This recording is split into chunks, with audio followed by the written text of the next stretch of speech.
Let's start. Good morning. Welcome to financial reporting class. So আমরা almost শেষের দিকে আছি, যেহেতু আমাদের সিলেবাস শেষ।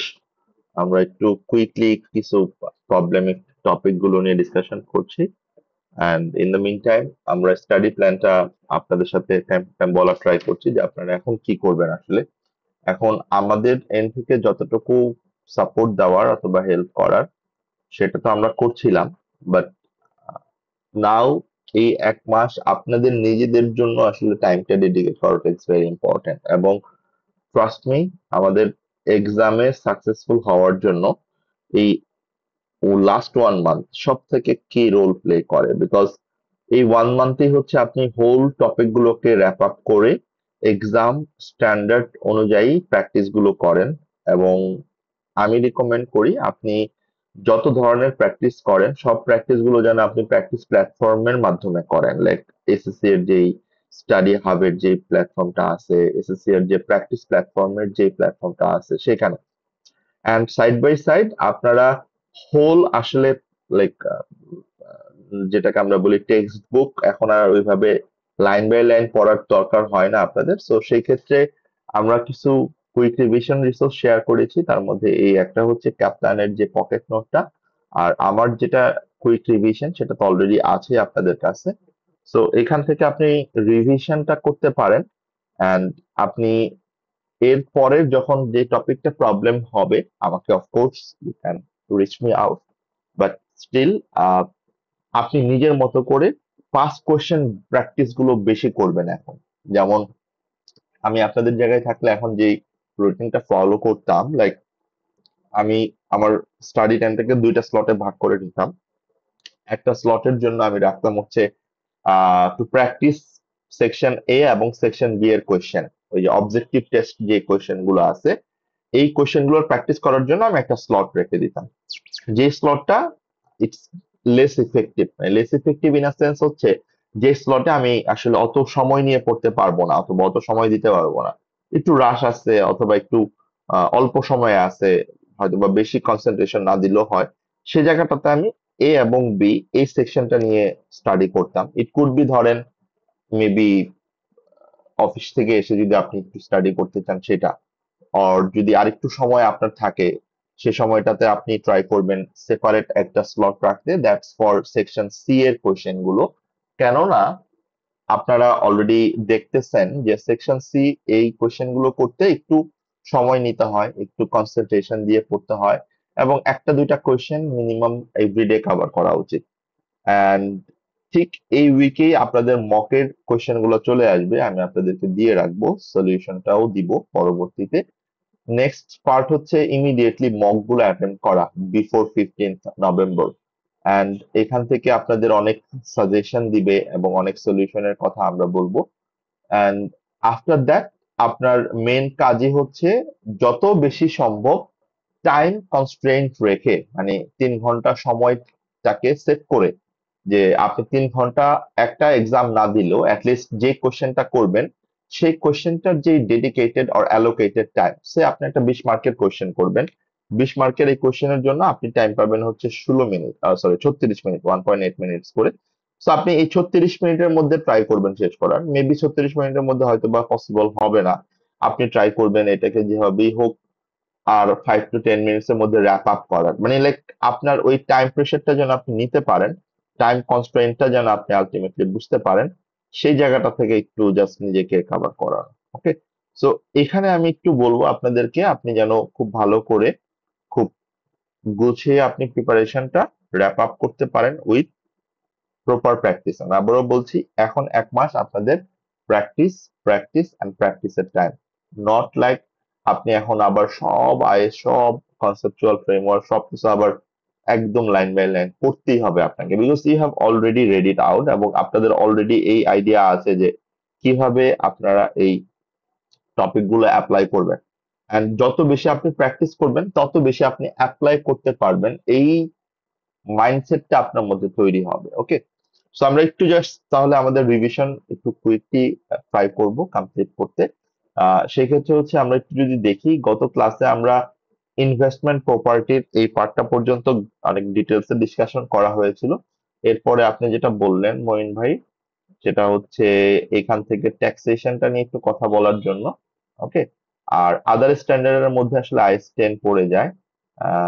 আইএস 10 আলাদা করে এখানে লিস্ট করা নাই, বেসিক্যালি এটা প্রভিশনের ঠিক আগের একটা টপিক, এই কারণে এটা আদার স্ট্যান্ডার্ডস এ আমরা কভার করি। তো আজকে আমরা ট্রাই করব কুইকলি আইএস 10টা একটু জাস্ট 10 মিনিটস এ র্যাপ আপ করতে, আর এরপর হচ্ছে আইএস 12টা নিয়ে একটু কথা বলতে। এবং আইএস 12 থেকে আপনাদের কোশ্চেন আসে, মানে খুব হর হামেশাই আসে। তো এই জায়গাটাতে আমি আপনাদেরকে বলবো যে অ্যাটলিস্ট 3 মার্ক অথবা 4 মার্কের একটা কোশ্চেন আপনি পাবেন, এটা মোটামুটি শিওর, যদি আপনার সিঙ্গেল এন্টিটির কোশ্চেন আসে সেকশন সি তে, অথবা যদি এটা সেকশন সি তেও না আসে, সেকশন এ অথবা বি তে আইএস 12 এর কোশ্চেন থাকতে পারে। ইটস ভেরি ইম্পর্টেন্ট একটা স্ট্যান্ডার্ড। ওকে। তো আমরা ফার্স্টে is 10 events after the reporting period, এইটা নিয়ে একটু কথা বলি কুইকলি, কয়েকটা লিস্ট এখানে করা আছে। এন্ড দেন আমরা কথা বলবো আইএস 12 ট্যাক্সেশন, ইনকাম ট্যাক্স যেটাকে আমরা বলি। সো আইএস 10 এর যেই নামটা, নামটা ইজ ভেরি ভেরি ইম্পর্টেন্ট। কেন ইম্পর্টেন্ট? আপনি নামটা যদি ভালো করে বুঝতে পারেন, নামটা যদি ভালো করে আপনি আপনার ক্লারিফিকেশনটা হয়ে যায়, তাহলে আইএস 10 এর আসলে আর কিছু বোঝা বাকি থাকে না, ট্রাস্ট মি। কেননা এখানে আপনাকে ফার্স্টে এইটা ডিটারমাইন করতে হবে যে আইএস 10 কোন ইভেন্টস গুলোর জন্য অ্যাপ্লিকেবল, দ্যাটস ভেরি ইম্পর্টেন্ট। ওকে। তো আপনি এখানে দেখেন নামটা কি বলছে, events after the reporting period. তার মানে আমাকে ফার্স্টে এটা ক্লিয়ার হতে হবে যে হোয়াট ইজ রিপোর্টিং পিরিয়ড। যেটা আমরা সবাই জানি যে রিপোর্টিং পিরিয়ড হচ্ছে যেই ডেটে আমি আমার ফাইন্যান্সিয়ালস গুলোকে ক্লোজ করি, মানে আমার ফাইন্যান্সিয়াল স্টেটমেন্ট যে ডেট পর্যন্ত প্রিপেয়ার করি, ইয়ার এন্ড যেটাকে আমরা বলি, সেটাকে আমরা বলছি রিপোর্টিং পিরিয়ড। এখন রিপোর্টিং পিরিয়ড এটা জুন হইতে পারে, এটা ডিসেম্বর হইতে পারে, এটা মার্চ হইতে পারে, এটা সেপ্টেম্বর হইতে পারে, এটা কোম্পানি টু কোম্পানি ভ্যারি করে। যেমন বাংলাদেশে ব্যাংক ছাড়া বাকি ইনস্টিটিউশন গুলোর, কোম্পানিগুলোর কিন্তু রিপোর্টিং ডেট হচ্ছে জুলাই টু জুন, ব্যাংকগুলোর ক্ষেত্রে আবার জানুয়ারি টু ডিসেম্বর। সো আপনার রিপোর্টিং ডেট, এই রিপোর্টিং ডেট কোম্পানি ওয়াইজ এটা ডিটারমাইন করা থাকে, কোম্পানি ওয়াইজ এটা সেট করা থাকে। সো ইটস এ পার্মানেন্ট একটা রিপোর্টিং ডেট। এখন এখানে কি বলছে খেয়াল করে দেখেন, তার মানে আমার আইএস 10 কভার করবে কোন ইভেন্টস গুলো, যেই ইভেন্টস গুলো অ্যারাইজ করবে রিপোর্টিং পিরিয়ডের পর। That's a very tricky part. তার মানে রিপোর্টিং পিরিয়ডের আগে যদি কোনো কিছু কভার করে, সেটার জন্য আইএস 10 অ্যাপ্লিকেবল না। মানে রিপোর্টিং পিরিয়ডের আগে যদি কোনো কিছু ঘটে থাকে, সেটা আমার আইএস 10 এর জন্য অ্যাপ্লিকেবল না। তাহলে এটা আমার ওই রেসপেক্টিভ অ্যাকাউন্টিং স্ট্যান্ডার্ড দিয়েই কভার হবে। তাহলে is 10 only concern the events, those events যেগুলো রিপোর্টিং পিরিয়ডের পরে ঘটবে। বাট কোয়েশ্চেন হচ্ছে, রিপোর্টিং পিরিয়ডের পরে ঘটবে, আবার 31 ডিসেম্বরের পরে ঘটবে, বাট টিল কোন ডেট পর্যন্ত, মানে কোন ডেট পর্যন্ত বেসিক্যালি আমার এটাকে আইএস 10 এর এরিয়াতে আমরা স্কোপে ফেলতে পারবো। That is a very another important point. Always you have to understand this thing. আপনারা বাংলাদেশের পার্সপেক্টিভে লাইক অল আর ম্যাচিউর, আপনারা যখন 31 ডিসেম্বরে ইয়ার এন্ড হচ্ছে, there is an authorization endorsement of your financial statements. That endorsement is by the auditor and by the board of directors, the management.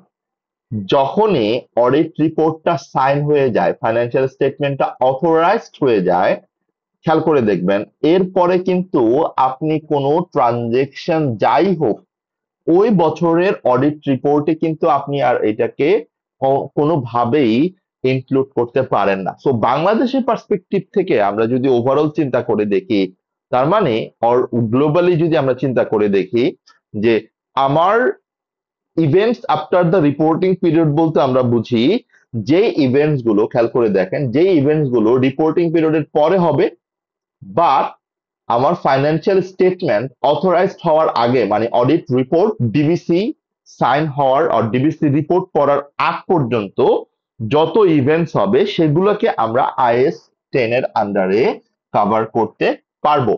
তার মানে is 10 এর স্কোপটা কিন্তু এইটুকুর মধ্যে আমার লিমিটেড থাকবে। এর আগে যদি কোনো ইভেন্টস হয়ে থাকে, সেটাও IAS 10 না। আবার ফাইন্যান্সিয়াল স্টেটমেন্ট সাইনিং হওয়ার পর যদি কোনো ইভেন্টস হয়ে থাকে সেটাও IAS 10 না, বিকজ সেটা পরবর্তী বছরের জন্য একটা নর্মাল ইভেন্ট, সেটা আমার এই বছরের জন্য কোনোভাবেই রেলেভেন্ট ইভেন্ট না।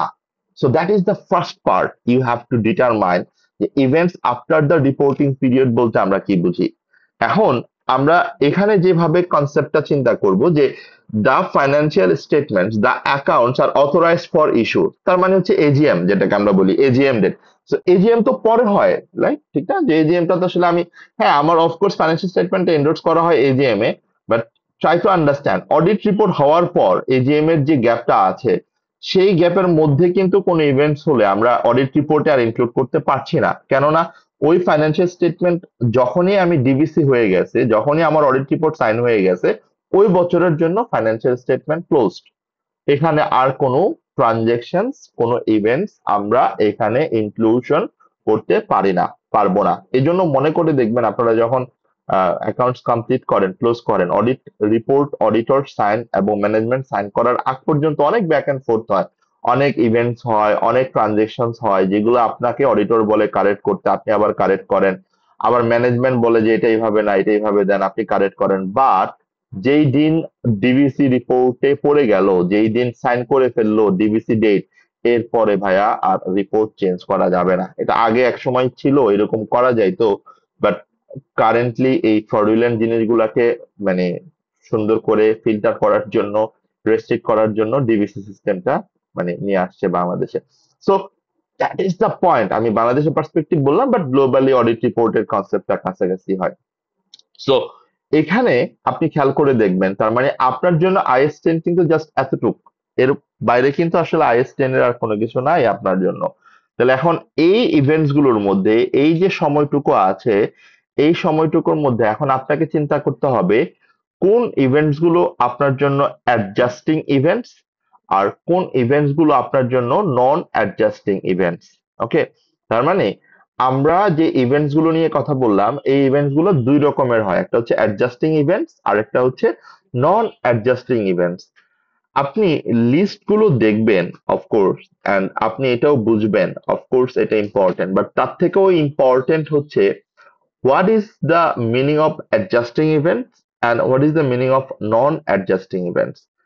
অ্যাডজাস্টিং ইভেন্টস হচ্ছে যে ইভেন্টস গুলো আমার অফকোর্স ওই টাইম পিরিয়ডের মধ্যে হচ্ছে, দ্যাটস ফাইন, মানে ও যে ইভেন্টস গুলো অকার হবে, মানে অকারেন্স হবে ঠিক রিপোর্টিং পিরিয়ডের পর, ফাইন্যান্সিয়াল স্টেটমেন্ট অথরাইজড হওয়ার আগে, বাট সেই ইভেন্টস গুলোর এক্সিস্টেন্স আর সেই ইভেন্টস গুলোর ইম্প্যাক্ট যেটা আমার এভিডেন্স প্রোভাইড করবে আর আমার সিচুয়েশন প্রোভাইড করবে যে এটা রিপোর্টিং পিরিয়ডের আগের ব্যালেন্সকে এফেক্ট করবে, রিপোর্টিং পিরিয়ডের ব্যালেন্সটাকে আমার ইম্প্যাক্ট করবে, রিপোর্টিং পিরিয়ডের ব্যালেন্সটাকে আমার লাইক চেঞ্জ করবে, সেটাকেই আমরা বলছি অ্যাডজাস্টিং ইভেন্টস। তার মানে অ্যাডজাস্টিং ইভেন্টস হচ্ছে সেই ইভেন্টস গুলো, যে ইভেন্টস গুলো আমার ফাইন্যান্সিয়াল স্টেটমেন্টসে, আমার ফাইন্যান্সিয়াল স্টেটমেন্ট বলতে আমি বোঝাচ্ছি আমি যেই ফাইন্যান্সিয়াল স্টেটমেন্টসটা এই বছরের জন্য, যেমন 2024-এর জন্য যে ফাইন্যান্সিয়াল স্টেটমেন্টসটা আমি ইস্যুড করব আর অথরাইজ করব,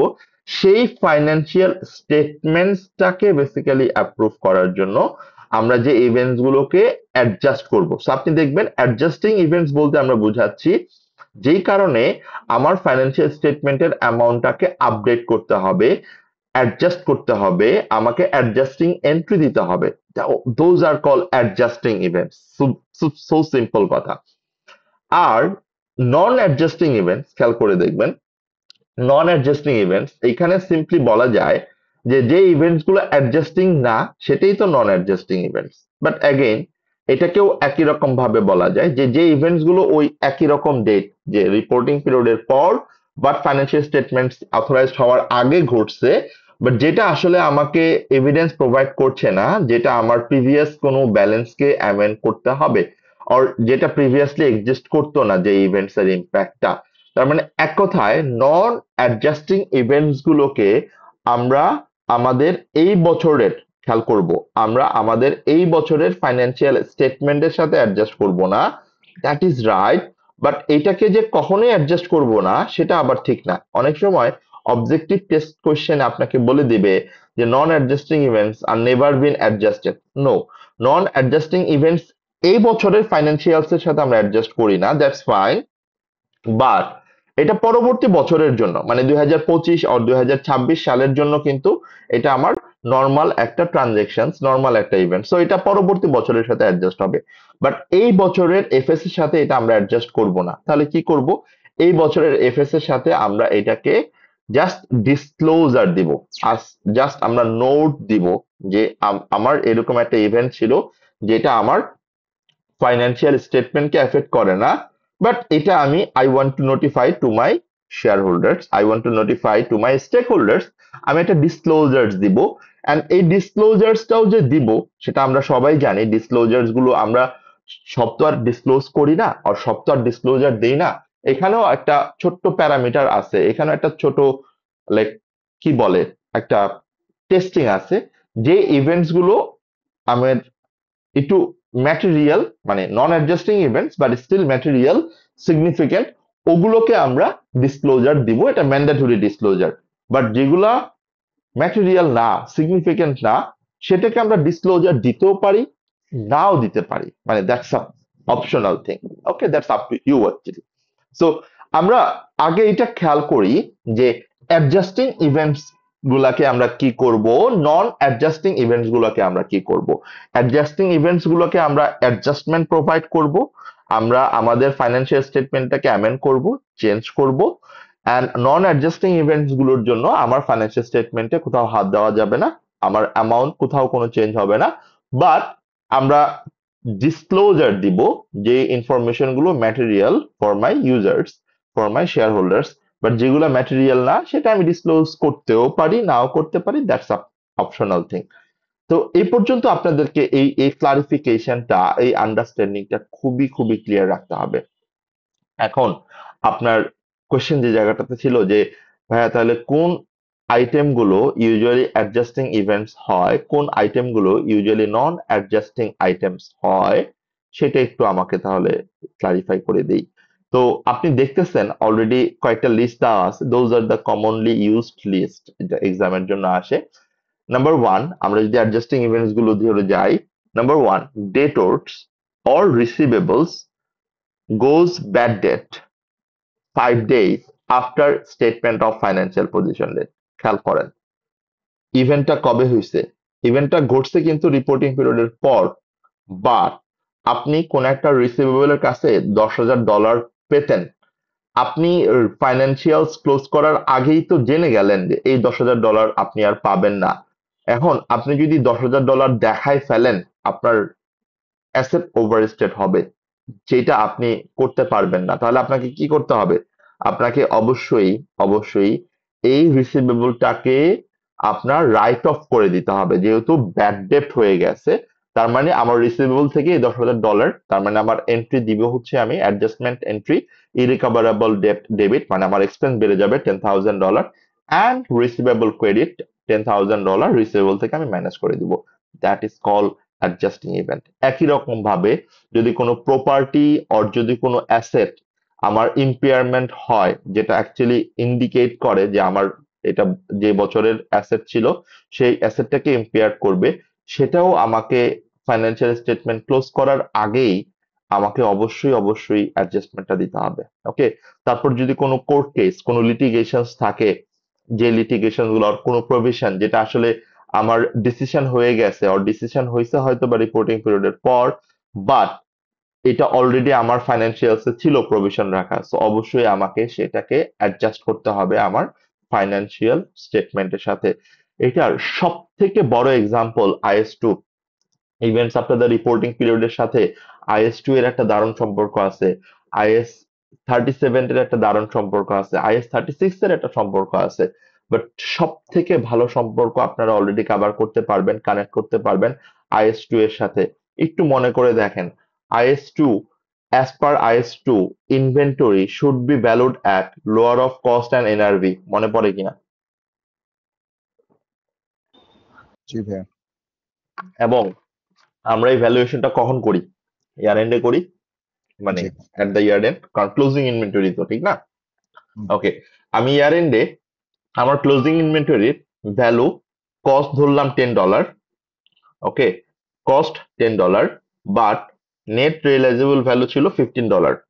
মোস্ট অফ দ্য কেসে কি হবে, কস্টের থেকে নেট রিয়েলাইজেবল ভ্যালুটাই তো বেশি হবে, ঠিক না? আমি তো এইটাকে লসে সেল করব না, আমি তো আলটিমেটলি এটাকে প্রফিটেই সেল করব। তাহলে কস্ট যদি $10 হয়, তাহলে আমার নেট রিয়েলাইজেবল ভ্যালু মানে আমি এটাকে সেল করে নেট কত টাকা মার্কেট থেকে রিকভার করতে পারবো, সেটাকে আমরা বলছি নেট রিয়েলাইজেবল ভ্যালু। তাহলে আমার কস্ট $10, নেট রিয়েলাইজেবল ভ্যালু $15। তাহলে আমি অ্যাট দ্য রিপোর্টিং ডেটে আমি আমার এই ক্লোজিং ইনভেন্টরিতে কোন, আমার ক্লোজিং ইনভেন্টরি গুলোকে কোন ভ্যালুতে আমি অলরেডি ভ্যালুয়েশন করে আসছি, $10। আমার প্রত্যেক ইউনিটের ভ্যালু আমি $10 কনসিডার করেছি, কেননা আমি বললাম মাত্র যে inventory should be valued at lower of cost and NRV. তাহলে আমার NRV 15, cost 10, and I should have valued at 10, and that I did. But after the reporting date, there was an event occurred, like inventory demand কমে গেছে, inventory maybe damage হয়েছে, inventory maybe obsolete হয়ে গেছে। এই কারণে আমার audit হওয়ার আগেই we had that assessment, like inventory cost তো $10, cost will never change, cost is already sunk, তাহলে cost $10, but NRV what we have evaluated $15, now NRV became $8 per unit। তাহলে খেয়াল করে দেখবেন, আমি অলরেডি ইনভেন্টরির ভ্যালুয়েশন করে আসছি কত ডলার দিয়ে, $10 পার ইউনিট, বাট এখন এসে আপনি দেখলেন যে আমার এনআরভি কিন্তু আর $15 নেই, NRV is becoming lower than the cost, right? But ইভেন্টসটা ঘটলো কিন্তু রিপোর্টিং ডেট এর পর, ফাইন্যান্সিয়াল স্টেটমেন্ট অথরাইজড হওয়ার আগে, বা এটার এক্সিস্টেন্সটা কিন্তু আমার ফাইন্যান্সিয়ালসে ছিল। নাও আমার কোশ্চেন এই জায়গাটাতে, আপনারা অলরেডি IS2 কভার করে আসছেন, ইউ নো দা পয়েন্ট। তাহলে এখন আমার ইনভেন্টরিটা কি চেঞ্জ করতে হবে না, ইনভেন্টরি ভ্যালুটা? জি ভাইয়া। এখন কোশ্চেনটা বুঝতে পারলাম যে আমি হুম, কেন চেঞ্জ করব, why inventory value we should change, because of IS10। কেননা IS10 আমাকে গাইড করছে যে ভাই, তোমার যদি কোনো ইভেন্টস ঘটে রিপোর্টিং পিরিয়ডের পর, বাট ফাইন্যান্সিয়াল স্টেটমেন্ট এন্ডোর্স হওয়ার আগে, যদি এটা তোমার ফাইন্যান্সিয়াল স্টেটমেন্টের ব্যালেন্সের সাথে এক্সিস্ট করে, of course you have to change your figure. Then I have to reduce the inventory value from $10 to $8। তার মানে আমাকে $2 ইনভেন্টরি রাইট অফ করে দিতে হবে। মানে কি, আমার এক্সপেন্স $2 বেড়ে যাবে, আবার ওই দিক থেকে ক্লোজিং ইনভেন্টরি $2 পার ইউনিট, এটা আমার ইনভেন্টরি ভ্যালুটাকে কমিয়ে দিবে ব্যালেন্স শিট থেকে। So that is how we will relate the adjusting events. Same goes to কোন অ্যাসেটের যদি ইম্পেয়ারমেন্ট হয়, লাইক আপনি অ্যাসেট দেখাইছেন, বাট মেবি অ্যাসেটটা এমন ভাবে ড্যামেজ হয়েছে and you got the in like, what can I say, like there is a indicator যে এই অ্যাসেট আসলে ইম্পেয়ার্ড হয়ে গেছে। সে ইম্পেয়ার হয়ে গেলে আপনাকে ওই ইম্পেয়ারমেন্টটা অ্যাডজাস্ট করতে হবে। তারপর আপনার একটা কোর্ট কেস চলতেছিল যেটার জন্য আপনি প্রভিশন রাখছেন, বাট কোর্ট কেসের রেজাল্টটা দিচ্ছে হয়তো বা রিপোর্টিং পিরিয়ডের পর, বাট এটা অলরেডি আপনার ফাইন্যান্সিয়ালসে প্রভিশন রাখা ছিল, like expense debit, provision credit. Now আপনাকে এটা ফাইনালি সেটেল করে দিতে হবে, আর ফাইনালি আলটিমেটলি আপনাকে অ্যাডজাস্ট করতে হবে, আপডেট করতে হবে। তো এই যে কথাগুলো আমি বললাম, তারপর একটা সব থেকে বড় বড় যে পয়েন্টটা, যেমন আপনার ফাইন্যান্সিয়াল স্টেটমেন্ট প্রিপেয়ার করার সময়, ফাইন্যান্সিয়াল স্টেটমেন্ট প্রিপেয়ার করে কারা? ফাইন্যান্সিয়াল স্টেটমেন্ট প্রিপেয়ার করে হচ্ছে কোম্পানির ম্যানেজমেন্ট, রাইট? তো ম্যানেজমেন্ট যখন প্রিপেয়ার করবে, যদি ম্যানেজমেন্ট এখানে কোনো এরর অথবা ফ্রড করে থাকে, তাহলে অডিটর কি ওই ওই অডিট রিপোর্টে সাইন করবে, ওই ফাইন্যান্সিয়ালসে সাইন করবে? Never ever. তখন অডিটর কি বলবে, যে তোমাকে এই এরর গুলো, এই ফ্রড গুলো আগে কারেক্ট করতে হবে, তুমি আমাকে কারেক্ট করে রিভাইজ ফাইন্যান্সিয়ালস দাও, then I will audit and then I will sign on the audit report. তার মানে এই যে এক্সাম্পল গুলো, এই সব এক্সাম্পল গুলোই আমরা এটাকে বলি অ্যাডজাস্টিং ইভেন্টস, যে ইভেন্টস গুলোকে আমার ফাইন্যান্সিয়াল স্টেটমেন্টের সাথে অ্যাডজাস্ট করতে হবে। মহিন ভাই, ক্লিয়ার? আমরা জি ভাইয়া। এখন, আপনি যদি কোনো কারণে নন অ্যাডজাস্টিং ইভেন্টস গুলো দেখতে চান, দেখবেন আপনি অটোমেটিক্যালি বুঝতে পারবেন। যেমন আপনি যদি লাইক রিপোর্টিং পিরিয়ডের পর কোন অ্যাসেট পারচেজ করেন অথবা সেল করেন, that's not the transaction related to the last year, right? So G that should not be your adjusting events. তারপর যদি কোনো কারণে আপনি লোন নোট ইস্যু করেন, শেয়ার ইস্যু করেন, that should not be your last year কোনো ট্রানজেকশনের সাথে রিলেটেড। তারপর আপনি যদি ফাইনাল ডিভিডেন্ড তার আপনি অডিট রিপোর্ট হওয়ার আগে দেন না, রাইট? ফাইনাল ডিভিডেন্ডটা আপনি কোথায় বসে দেন? এজিএম এ বসে দেন। এন্ড ফাইনাল ডিভিডেন্ডটা অ্যাকচুয়ালি ফাইনালি অ্যাপ্রুভ করে কারা? ফাইনাল ডিভিডেন্ডটা ফাইনালি অ্যাপ্রুভ করে shareholder. So that's that you can disclose. আপনি বলতে পারেন যে ফাইনাল ডিভিডেন্ড প্রপোজ করেছে এই বছরে পার শেয়ারে হচ্ছে এত ডলার আর এত পাউন্ড আর হোয়াট এভার, যেটা অ্যাপ্রুভ করবে হচ্ছে আলটিমেটলি শেয়ার হোল্ডাররা অ্যাট এজিএম। সো এই কথাগুলো আপনি ডিসক্লোজ করতে পারেন, but you can not include the final dividend, right? এটা কখনোই, যেমন ফাইনাল ডিভিডেন্ড যখন ডিক্লেয়ার হবে রিপোর্টিং পিরিয়ডের পরে যদি ডিক্লেয়ার হয়, সেটা কখনোই আপনার ওই বছরের ফাইন্যান্সিয়ালসে আপনাকে কনসিডার করতে পারছেন না। And those are call non adjusting events. তারপর হচ্ছে ফায়ার লাগছে, আগুন লাগছে, ফ্লাড হইছে ওয়্যার হাউসে, ওকে, এটাও তো আপনি জানতেন না, আসলে কোনো এক্সিস্ট করে না। ওকে, এখানে একটা প্র্যাকটিক্যাল চ্যালেঞ্জ আছে, আমি প্র্যাকটিক্যাল চ্যালেঞ্জটা আপনাদেরকে বলে দিই। Just 2 number example non adjusting events এর, fire or flood in warehouse. এটা আসলে অনেক সময় অ্যাডজাস্টিং ও হতে পারে, আবার নাও হতে পারে। ওকে, কিভাবে এটা আপনি কানেক্ট করবেন? দুইভাবে এটাকে আমরা কানেক্ট করতে পারি।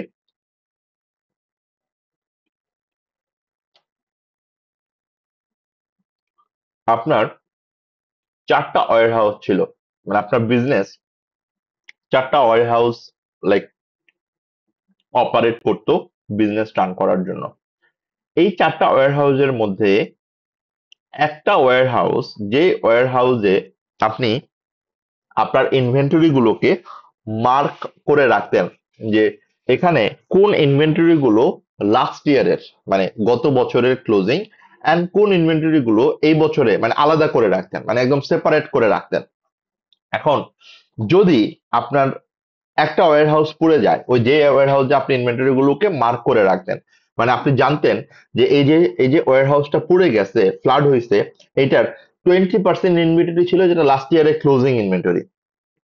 এখন আমরা কি বলতেছি? আমরা বলতেছি এটাকে নন অ্যাডজাস্টিং ইভেন্টস, ঠিক না? বাট যেহেতু আপনি এখানে ডিটারমাইন করতে পারতেছেন যে কতটুকু ইনভেন্টরির ভ্যালু আপনাকে আপডেট করতে হবে, রিভাইজ করতে হবে ক্লোজিং ইনভেন্টরি ভ্যালুটাকে, সেইটুকু আপনি এখানে যদি ক্লিয়ারলি এভিডেন্স পান, তার মানে এখানে এভিডেন্স পাওয়াটা একটা বড় ইম্পর্টেন্ট জিনিস, খেয়াল করে দেখেন। এই যে এভিডেন্স অফ কন্ডিশন, যদি আপনি এভিডেন্স পান, যদি আপনি এভিডেন্স প্লেস করতে পারেন, আর যদি এভিডেন্সটাকে আপনি ফাইনালি এক্সিস্ট করাইতে পারেন, তাহলে অবশ্যই আপনি ওই 20% এর ক্লোজিং ইনভেন্টরি ভ্যালুটা আপডেট করবেন, মানে অ্যাডজাস্ট করবেন, মানে রাইট অফ করে দিবেন। ওকে, বাট যদি এটা আপনি এভিডেন্স না পান, মানে আপনি যদি এইভাবে আপনি, কারণ আপনি প্র্যাকটিক্যালি চিন্তা করে দেখেন, মানে আপনি আগুন লাগছে, হ্যাঁ, মানে মেবি থিওরিটিক্যালি মনে হচ্ছে যে পসিবল স্যার, বাট প্র্যাকটিক্যালি চিন্তা করেন, একটা জায়গায় আগুন লাগছে, এইটা খুব, মানে প্র্যাকটিক্যালি কি পসিবল যে মানে পয়েন্ট বাই পয়েন্ট ধরেন মার্ক করা, যে এটা গত বছরের ইনভেন্টরি ছিল, এটা এই বছরের ইনভেন্টরি, এটা গত বছরের? সো মেবি পসিবল না। So but still there might be a 1% chance. যদি হয় তাহলে আপনি অ্যাডজাস্ট করবেন, আর যদি আপনি এভিডেন্স না পান তাহলে অবশ্যই অ্যাডজাস্ট করতে হবে না, আপনি ডিসক্লোজার দিবেন, নন অ্যাডজাস্টিং ইভেন্টস হবে। এইটা হচ্ছে একটা ইম্প্যাক্ট, মানে একটা পার্সপেক্টিভ। আরেকটা পার্সপেক্টিভ হচ্ছে, খেয়াল করে দেখেন, আপনার পুরা বিজনেস চলতেছিল এই ওয়্যার হাউসকে কেন্দ্র করে, মানে আপনি আপনার 4টা ওয়্যার হাউসে মাল রাখেন, 4টা ওয়্যার হাউস গুলো থেকে আপনি আপনার মাল সেল করেন, এবং আপনার বিজনেস এভাবে চলে। বাট কোন একটা দুষ্কৃতিকারী আর কোন একটা কারণে আপনার এই 4টা ওয়্যার হাউসে আগুন লেগে গেল,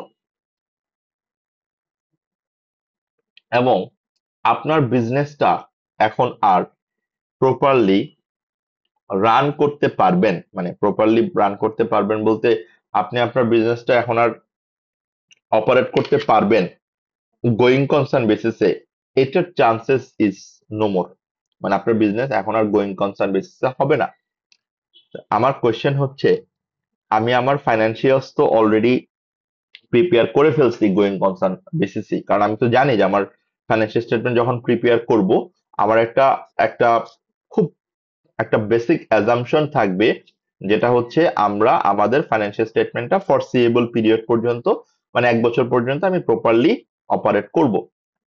বাট যে ইভেন্টসটা এখন হলো, that is very uncertain event, that is very undetermined, মানে একদম অ্যাক্সিডেন্টাল একটা ইভেন্ট। বাট ইভেন্টের কারণে কি হলো, আমার বিজনেসের অপারেশনাল ক্যাপাসিটি যেখানে গোয়িং কনসার্ন বেসিসে ছিল, এখন আর এটা ভাইয়া গোয়িং কনসার্ন বেসিসে নাই। এখন এটা হয়ে গেছে ব্রেকআপ বেসিস, মানে আমার financial statement are going concern বেসিসে প্রিপেয়ার করতে পারছি না। তা আমার কোয়েশ্চেন হচ্ছে, আমি তো আমার financial statement already going concern বেসিসে প্রিপেয়ার করে ফেলছি, তাহলে কি আর এই ফাইন্যান্সিয়াল স্টেটমেন্ট অডিটর সাইন করবে? মানে এই অডিট রিপোর্ট কি অডিটর সাইন করবে? ফাইন্যান্সিয়াল স্টেটমেন্ট কি অডিটর এন্ডোর্স করবে? বিজনেস কি আর গোয়িং কনসার্নে গোয়িং আছে? গোয়িং কনসেপ্টটা থাকছে না, সেক্ষেত্রে তো অডিটর একটা বলবেই, মানে এটা তো আর কিভাবে ওপেনিং ব্যালেন্সটা আমরা কিভাবে ক্যারি ফরওয়ার্ড করবো। রাইট। তাহলে আমরা খেয়াল করে দেখলাম যে এই যে সিচুয়েশনটা, এই সিচুয়েশনটা যদিও আমার জন্য example of non adjusting events, but এই সিচুয়েশনটা কি করলো, আমার বিজনেসের গোয়িং কনসার্নকে এফেক্ট করলো। তো যদি বিজনেসের গোয়িং কনসার্নকে এফেক্ট করে, তাহলে সেটা আর ফাইন্যান্সিয়াল স্টেটমেন্টের বেসিস ঠিক থাকে না, বেসিস আমাকে চেঞ্জ করতে হবে। মানে আমার ফাইন্যান্সিয়াল স্টেটমেন্টের বেসিসটা গোয়িং কনসার্ন থেকে এটাকে ব্রেকআপ বেসিসে করতে হবে, মানে হচ্ছে আমার ফাইন্যান্সিয়াল স্টেটমেন্ট এখন ব্রেকআপ বেসিসে প্রিপেয়ার করতে হবে। তার মানে আমার ফুল ফাইন্যান্সিয়াল স্টেটমেন্ট, এটাকে আমরা বলি যে non adjusting events, but it becomes adjusting events. কেন অ্যাডজাস্টিং ইভেন্টস? কেননা এটা আলটিমেটলি আমার ফাইন্যান্সিয়াল স্টেটমেন্টস কে পুরোপুরি আবার রিশাফল করে, রিচেঞ্জ করে, একদম রিস্ট্রাকচার করে, বিকজ বিজনেসটা লিকুইডেশনে চলে যাচ্ছে, বিজনেসটা থাকবেই না। তখন আমাকে আলটিমেটলি এইটার আইএস10, যদিও নন অ্যাডজাস্টিং ইভেন্টস বলছি, বাট আমার ফুল ফাইন্যান্সিয়াল স্টেটমেন্ট আবার চেঞ্জ হয়ে যাবে। আমার ফুল ফাইন্যান্সিয়াল স্টেটমেন্ট আবার ব্রেকআপ বেসিসে, লিকুইডেটর ফাইন্যান্সিয়াল স্টেটমেন্টের যে বেসিসটা আছে সেই বেসিসে প্রিপেয়ার করতে হবে। ক্লিয়ার করতে পারলাম কথাটা? জি ভাই। এই হচ্ছে বেসিক্যালি আইএস10 এর কথা। এর বেশি কিছু কথা ছিল না এখানে, এবং এর বেশি কিছু কথা আসলে এক্সামের জন্য দরকার হয় না, বাট আমরা অনেক প্র্যাকটিক্যাল অ্যাসপেক্ট থেকেও কথা বলার ট্রাই করলাম, যেটা হয়তো আপনাদের এক্সামের জন্য অ্যাপ্লাই করতে হেল্প করবে আপনাদেরকে। ওকে, নাও আমরা চলে যাই আইএস12। ওকে, সো আইএস12 এর ক্ষেত্রে এই জায়গাটাতে আমাদের কনসেপ্টটা একটু ক্লিয়ার রাখাটা খুব ইম্পর্টেন্ট। মানে ফার্স্ট কনসেপ্টটা ক্লিয়ার রাখা ইম্পর্টেন্ট কেন? দিস ইজ ভেরি লার্জ একটা অ্যাকাউন্টিং স্ট্যান্ডার্ড, অনেক বড় একটা accounting standard, trust me. But আমাদের এফআর এর জন্য আসলে এত বড় মনে রাখতে হয় না, এবং I try to make it in one page. মানে আপনি খেয়াল করে দেখবেন জাস্ট এক পেজে আইএস12 শেষ, which is very impossible sort of thing. But এটা কিন্তু অনেক বড় একটা থিওরিটিক্যাল জিনিস। বাট আমার এক্সাম অ্যাপ্লিকেশনের জন্য, এক্সামে পাস করার জন্য, ভালো মার্ক ক্যারি করার জন্য, ঠিক যতটুকু মোর ইম্পর্টেন্ট পয়েন্ট ক্যালকুলেশনটাকে ইজিয়ার করার জন্য, যেটা মোর ইম্পর্টেন্ট পয়েন্ট সেটাই আমরা এখানে নিয়ে আসছি। এবং এখানে একটা জিনিস আমরা খেয়াল করি যে ইনকাম ট্যাক্স, এটা অনেকেই মনে করতেই পারেন যে এটা আসলে ফুল ট্যাক্স কভার করতে হবে কিনা। না, ইনকাম ট্যাক্স এটা বেসিক্যালি আইএস12 এর স্কোপটা হচ্ছে ততটুকুই যতটুকু আমার statement of profit or loss and statement of financial পজিশনে আমার এই ট্যাক্স রিলেটেড। ইনকাম ট্যাক্স বলতে আমরা কি বুঝাচ্ছি? কোম্পানির যে corporation tax. You can remember আমরা স্টেটমেন্ট অফ প্রফিট অর লসের যে ফরম্যাটটা পড়ছি, ইভেন আইএফআরএস 18 আপনি দেখবেন যে এটা একটা ম্যান্ডেটরি সাবটোটাল ইনকাম ট্যাক্স, ঠিক না? মানে আমরা যতগুলা সাবটোটাল দেখছি তার মধ্যে এটা একটা ম্যান্ডেটরি সাবটোটাল। তো আমরা এর আগে যে আইএফআরএস ফলো করে ফাইন্যান্সিয়াল স্টেটমেন্ট প্রিপেয়ার করলাম, করার পর আমরা যে profit before interest and tax, profit before tax and then tax, এই যে ট্যাক্সটা আমরা বাদ দেই, এই ট্যাক্স অ্যামাউন্টটা কতটুকু বাদ দিব statement of profit or loss থেকে? That is one part, that is one part of আইএস12। অ্যান্ড এইটার রিলেভেন্ট স্টেটমেন্ট অফ ফাইন্যান্সিয়াল পজিশনে আমি কত টাকা লায়াবিলিটি হিসেবে দেখাবো, কেননা আমরা তো এটা জানি যে ট্যাক্সটা ইউজুয়ালি দুই রকম হয়, একটা মানে দুই ভাবে পে করা হয়। বাট বাংলাদেশ অথবা UK or like most of the কান্ট্রিতে এটা হচ্ছে এরিয়ার বেসিসে হয়। মানে এরিয়ার বলতে আমার যে বছর হচ্ছে ট্যাক্সটা অ্যারাইজ করে আমি পরের বছরে ফাইন্যান্সিয়ালস এর সাথে এটা পে করি। লাইক আমার, যেটা আপনারা জানেন যে আমার income year like 24-25, but assessment ইয়ার কিন্তু 25-26, রাইট? কারণ হচ্ছে আমি 24-25-এর ট্যাক্সটা 25-এর পরে গিয়ে পে করব, যেটাকে আমরা বলি এরিয়ার। সো এখানেও ঠিক একই কনসেপ্ট, যেহেতু আমি এরিয়ারে পে করব, তার মানে আমার এটা আলটিমেটলি হয়ে যাবে লায়াবিলিটি। তাহলে আমাকে এটাও দেখাতে হবে যে স্টেটমেন্ট অফ ফাইন্যান্সিয়াল পজিশনে আমি কত টাকা ট্যাক্স পেয়েবল হিসেবে দেখাবো, লায়াবিলিটি হিসেবে দেখাবো। ওকে, সো এই জায়গাটাতে আমার ক্লারিফিকেশনটা খুব সিম্পল। আমার এই tax related statement of profit or লসে আমি কতটুকু এক্সপেন্স চার্জ করব, আর স্টেটমেন্ট অফ ফাইন্যান্সিয়াল পজিশনে কতটুকু আমি লায়াবিলিটি হিসেবে ইনক্লুড করব। That's the main purpose of is 12 in FR. অনেক বড় কিছু থাকতে পারে, অনেক কিছু থাকতে পারে, বাট মানে আমার আইএস 12 থেকে এফআর এ এতটুকুর বেশি আসলে নাই। নাও আইএস 12 ইনকাম ট্যাক্সে দুই ধরনের ট্যাক্স নিয়ে আমরা ডিল করবো, একটা হচ্ছে কারেন্ট ট্যাক্স আর একটা হচ্ছে ডেফার্ড ট্যাক্স। একটু আপনারা যদি আমাকে বলেন যে like what is the difference between current tax and deferred tax, anyone? মানে যদি কারো কোনো ধারণা কিছুটা থেকে থাকে আপনাদের মাথায়।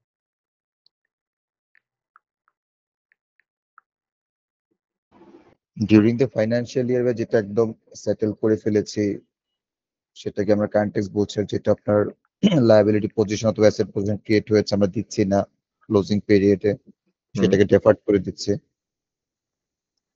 ওকে, তাহলে কারেন্ট ট্যাক্স হচ্ছে আমার ডিউরিং কারেন্ট ইয়ারের যেই ট্যাক্স লায়াবিলিটিটা, রাইট, যেটা অ্যারাইজ করছে সেটাকে আমরা কারেন্ট ট্যাক্স বলছি। That's perfectly fine, perfectly okay. Then আপনি বললেন deferred tax. Okay, deferred tax হচ্ছে due to the difference asset and লায়াবিলিটির জন্য আমি ফিউচারে যেটা অ্যারাইজ করবে, রাইট, সেটাকে আমি যতটুকু অ্যাডজাস্ট করব সেটাকে আমরা বলছি ডেফার্ড ট্যাক্স। পারফেক্ট। বাট আমাকে একটা ছোট্ট কথা বলতে হবে, খুব সিম্পল একটা কথা। কারেন্ট ট্যাক্সটা আমরা কি করি? কারেন্ট ট্যাক্সটা আমরা সেটেল করি, মানে সেটেল বলতে আমরা পে করে দিই, রাইট? জি, আমরা আমরা জি, ট্যাক্স অফিসকে, ট্যাক্স অথরিটিকে পেমেন্ট করে দেই, right? G. But deferred tax, এটা কি আদৌ আমরা পে করি? না, it is purely an accounting adjustment. Adjustment. Okay, so always remember this point. So deferred tax, it's nothing be paid, it's never be paid. It is purely an accounting adjustment. And why deferred tax is arising? Deferred tax is arising because of, যেটা আপনি বলছিলেন, because of the difference aspect of accounting base and tax base. মনে করে দেখেন, আমরা আমাদের financial statements যেভাবে prepare করি, আমরা ফাইন্যান্সিয়াল স্টেটমেন্টস প্রিপেয়ার করি অ্যাক্রুয়ালস বেসিসে। আমরা আমাদের ফাইন্যান্সিয়াল স্টেটমেন্টস প্রিপেয়ার করি আইএস আইএফআরএস ফলো করে। বাট ট্যাক্স অথরিটি, তারা কিন্তু ফাইন্যান্সিয়াল স্টেটমেন্টটা ইভালুয়েট করে ক্যাশ বেসিস অর লাইক তাদের ব্যাংক বেসিস, অ্যান্ড ট্যাক্স বেসে কিন্তু সব is IFRS K actually consider করে না, তারা অ্যাক্রুয়ালসটাকে কনসিডার করে না। তার মানে এই যে দুইটা বেজের মধ্যে যে ডিফারেন্স, দুইটা বেজ বলতে অ্যাকাউন্টিং বেসটা কারা ফলো করছি, আমরা লাইক কোম্পানি থেকে যারা আমরা ফাইন্যান্সিয়াল স্টেটমেন্ট প্রিপেয়ার করছি, আর ট্যাক্স বেসটা ফলো হচ্ছে বাই দা ট্যাক্স অথরিটি। যেমন বাংলাদেশে আপনি যদি খেয়াল করেন এনবিআর, আপনি যদি ইউকে তে চিন্তা করেন এইচএমআরসি। ওকে, সো এই যে দুইটা বেজের মধ্যে যে ডিফারেন্স, এই ডিফারেন্সটার জন্যই বেসিক্যালি অ্যারাইজ করে হচ্ছে ডেফার্ড ট্যাক্স। ওকে, সো অলওয়েজ রিমেম্বার, একটা হচ্ছে কারেন্ট ট্যাক্স, যেটা আমরা কারেন্ট ইয়ারের ট্যাক্সের ক্যালকুলেশনটা আমরা কারেন্ট ইয়ারের সাথে অ্যাডজাস্ট করে আমরা পেমেন্ট করে দিই নেক্সট ইয়ারে, যেটা আমি একটু আগেই বললাম। তার মানে current tax is paid within next year. But deferred tax, that will never be paid. This is purely an accounting entry. This is purely an adjustment. and always remember deferred tax that's a future যেটা আমার actually arise করবে ফিউচারে হয় এটা ট্যাক্সকে বাড়াবে আর কমাবে যেটা আমরা এই এখনই এটাকে আলটিমেটলি প্রভিশন করে অ্যাডজাস্ট করে অ্যাডজাস্টমেন্টটা দিয়ে রাখছি আমি আমার ইউজারদেরকে এখনই বলে রাখছি যে আমার এই কারণে ডেফার ট্যাক্স এত টাকা হয়েছে এন্ড ডেফার ট্যাক্সটা অনলি অ্যারাইজ করে due to the difference between tax base and accounting base okay এইটুকু পর্যন্ত আমরা ক্লিয়ার জি। ওকে এখন আমরা পরের পার্টটাতে যাই যে কারেন্ট ট্যাক্স যদি হয় যেমন কারেন্ট ট্যাক্স ক্যালকুলেশন আমরা একটা কম্পিটিশন করে ধরেন আমার এখনকার বাংলাদেশের কোম্পানির ট্যাক্স রেট হচ্ছে 27.5%। তাহলে আমার যেটুকু ট্যাক্সেবল প্রফিট এটার উপর আমি 27.5% মেরে দিলে যেটুকু ট্যাক্স হয় সেটাই আমার কারেন্ট ইয়ারের কর্পোরেশন ট্যাক্স। তাহলে এটা ডাবল এন্ট্রি আমরা কি করব tax expense debit tax payable credit খেয়াল করবেন tax expense debit tax payable credit. তাহলে এই যে tax expense and tax payable এটা তো এই বছরের একটা প্রভিশন এই বছরের একটা এস্টিমেশন এন্ড কেন এটাকে আমরা এস্টিমেশন বলছি বিকজ অ্যাকচুয়ালি আমার এর থেকে যখন আমি পে করব যদিও বাংলাদেশে ওইভাবে হয় না বাট অ্যাকচুয়ালি মেবি এর থেকে বেশি পে করতেও হতে পারে আবার কম করতেও হতে পারে সো ফাইনালি গিয়ে আমি কত টাকা ট্যাক্স দিব that could be deferred that could be actually changed এই জন্য এটাকে আমরা এস্টিমেশন বলি তার মানে আমার কারেন্ট ইয়ার এস্টিমেটেড ট্যাক্স হচ্ছে সে $1,00,000 তার মানে আমার tax expense debit $1,00,000 and tax payable tax liability credit $1,00,000 যেটা আমার 1,00,000 স্টেটমেন্ট অফ প্রফিট অর লসে এক্সপেন্স হিসেবে যাবে and tax payable 1,00,000 statement of financial পজিশনে লাইবিলিটি হিসেবে যাবে ওকে আমরা কারেন্ট ট্যাক্সটা আগে একটু ক্লিয়ার করে ফেলি এখানে আমরা যখন কারেন্ট ট্যাক্সে $1,00,000 করলাম ওকে এটা আমি এই বছরের জন্য করলাম $1,00,000 বাট খেয়াল করে দেখবো আমরা বাট এটাকে আমরা কি বলছি এটাকে আমরা একটা প্রভিশন বলছি এটাকে আমরা একটা এস্টিমেশন বলেছি এখন সে কোশ্চেনে আপনাকে বললো যে previously there was an under provision or over provision for current year tax now there will be a problem to determine what is under provision and what is over provision. Can you guys tell me what is you understood regarding under provision or over provision?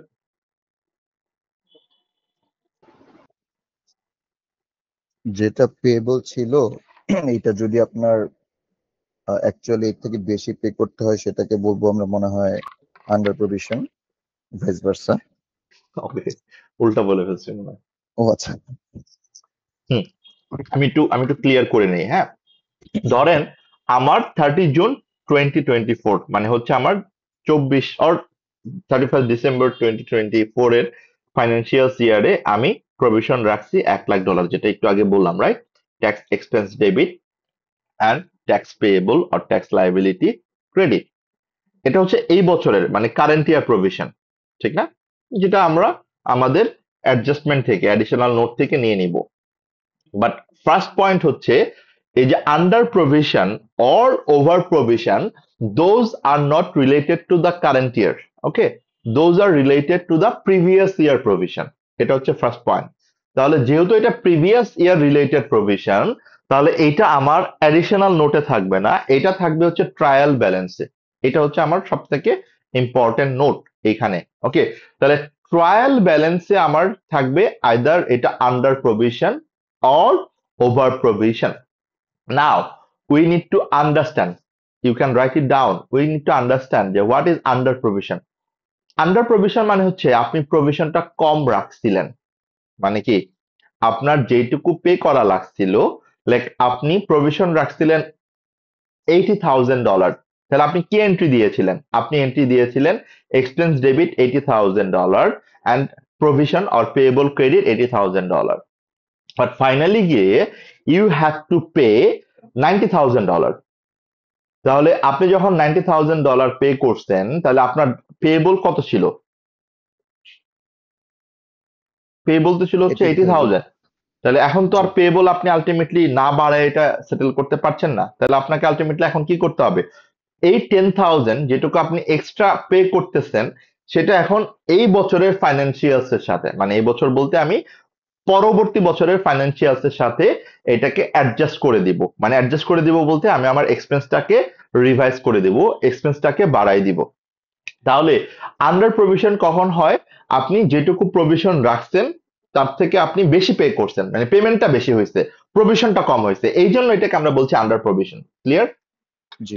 ওকে, তাহলে under provision আমরা কি করব, আমরা current year financials এর সাথে under provision যতটুকু হবে এটুকু কি আমরা এক্সপেন্সকে বাড়াবো না কমাবো? বাড়াবো। পারফেক্ট, আমরা এক্সপেন্সকে বাড়াবো। ক্লিয়ার? আর ভাইস ভার্সা হবে ওভার প্রভিশন, মানে হচ্ছে আপনি প্রভিশন রাখছেন হচ্ছে 90,000, বাট আপনাকে পেমেন্ট করতে হয়েছে হচ্ছে 70,000।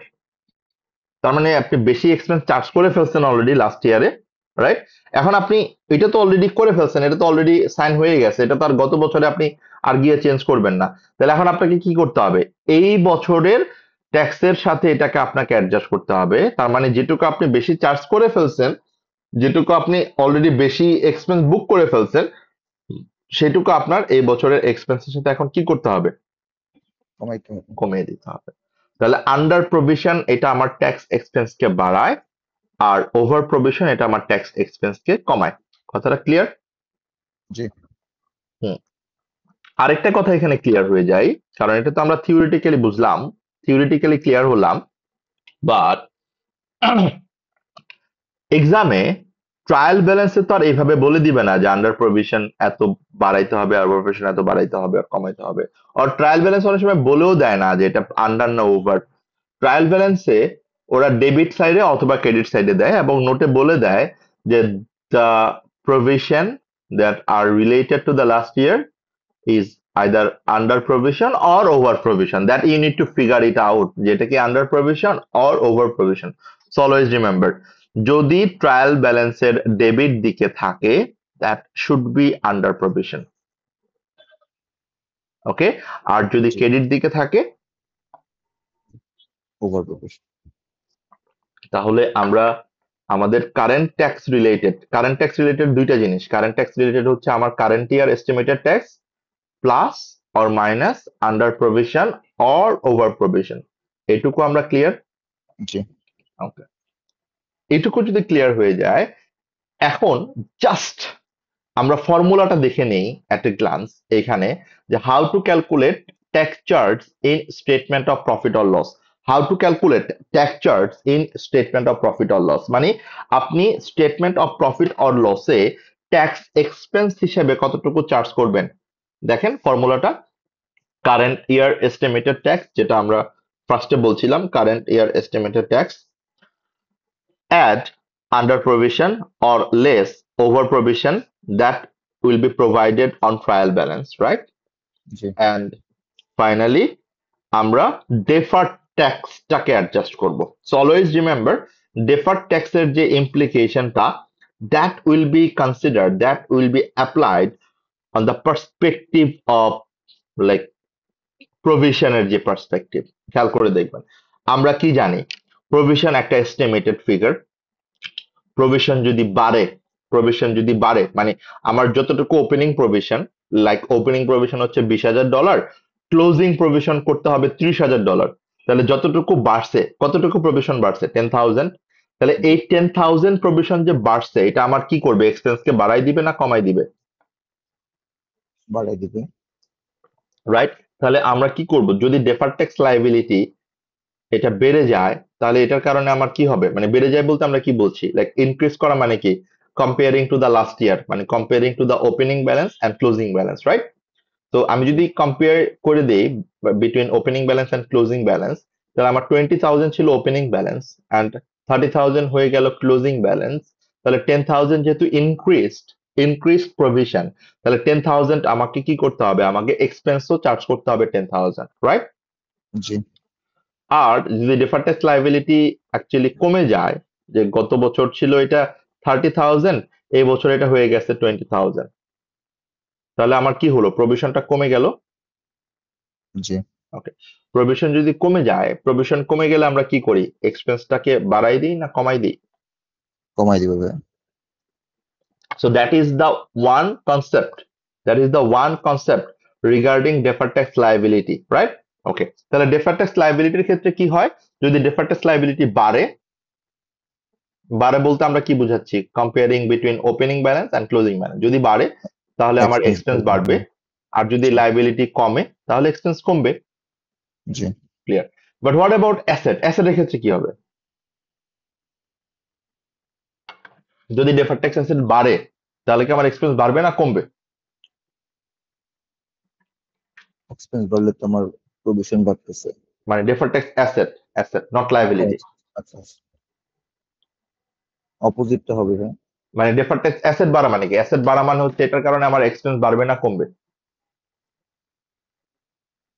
এসেট যদি আমার বাড়ে, আমার হচ্ছে অ্যাসেট অ্যাসেট বাড়াটা আমার জন্য গেইন না লস এটা চিন্তা করেন। Gain, gain. তাহলে গেইন হইলে আমার কি হবে? এক্সপেন্স কমে যাবে। এক্সপেন্স কমবে, হ্যাঁ। Okay, that is how you will think, you will consider.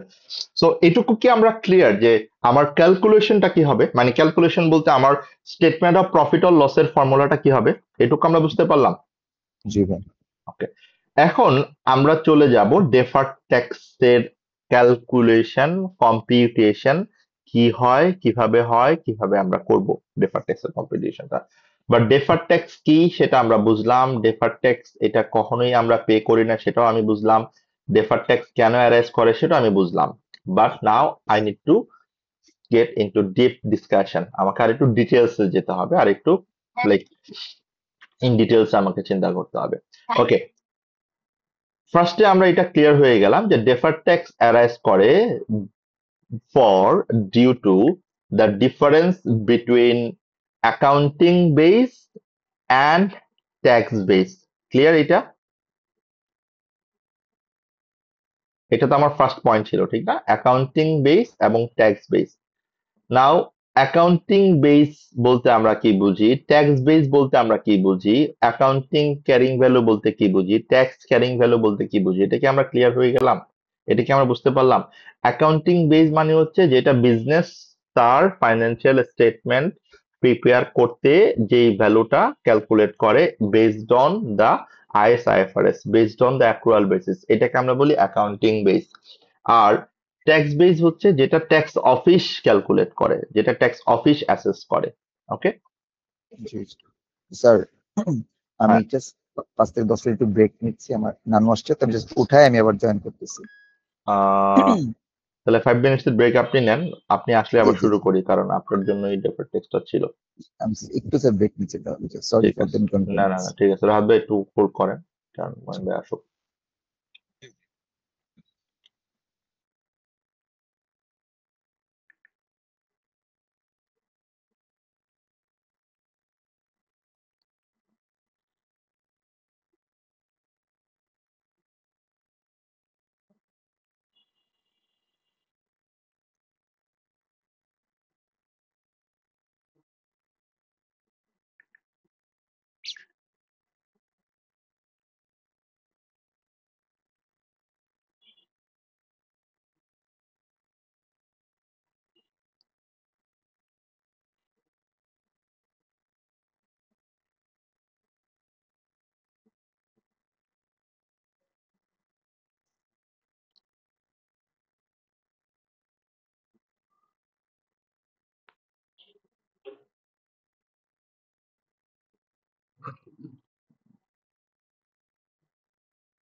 আমাদের সংবাদ সম্মেলন নষ্ট করার জন্য এখানে সমস্যা করছে।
হ্যালো।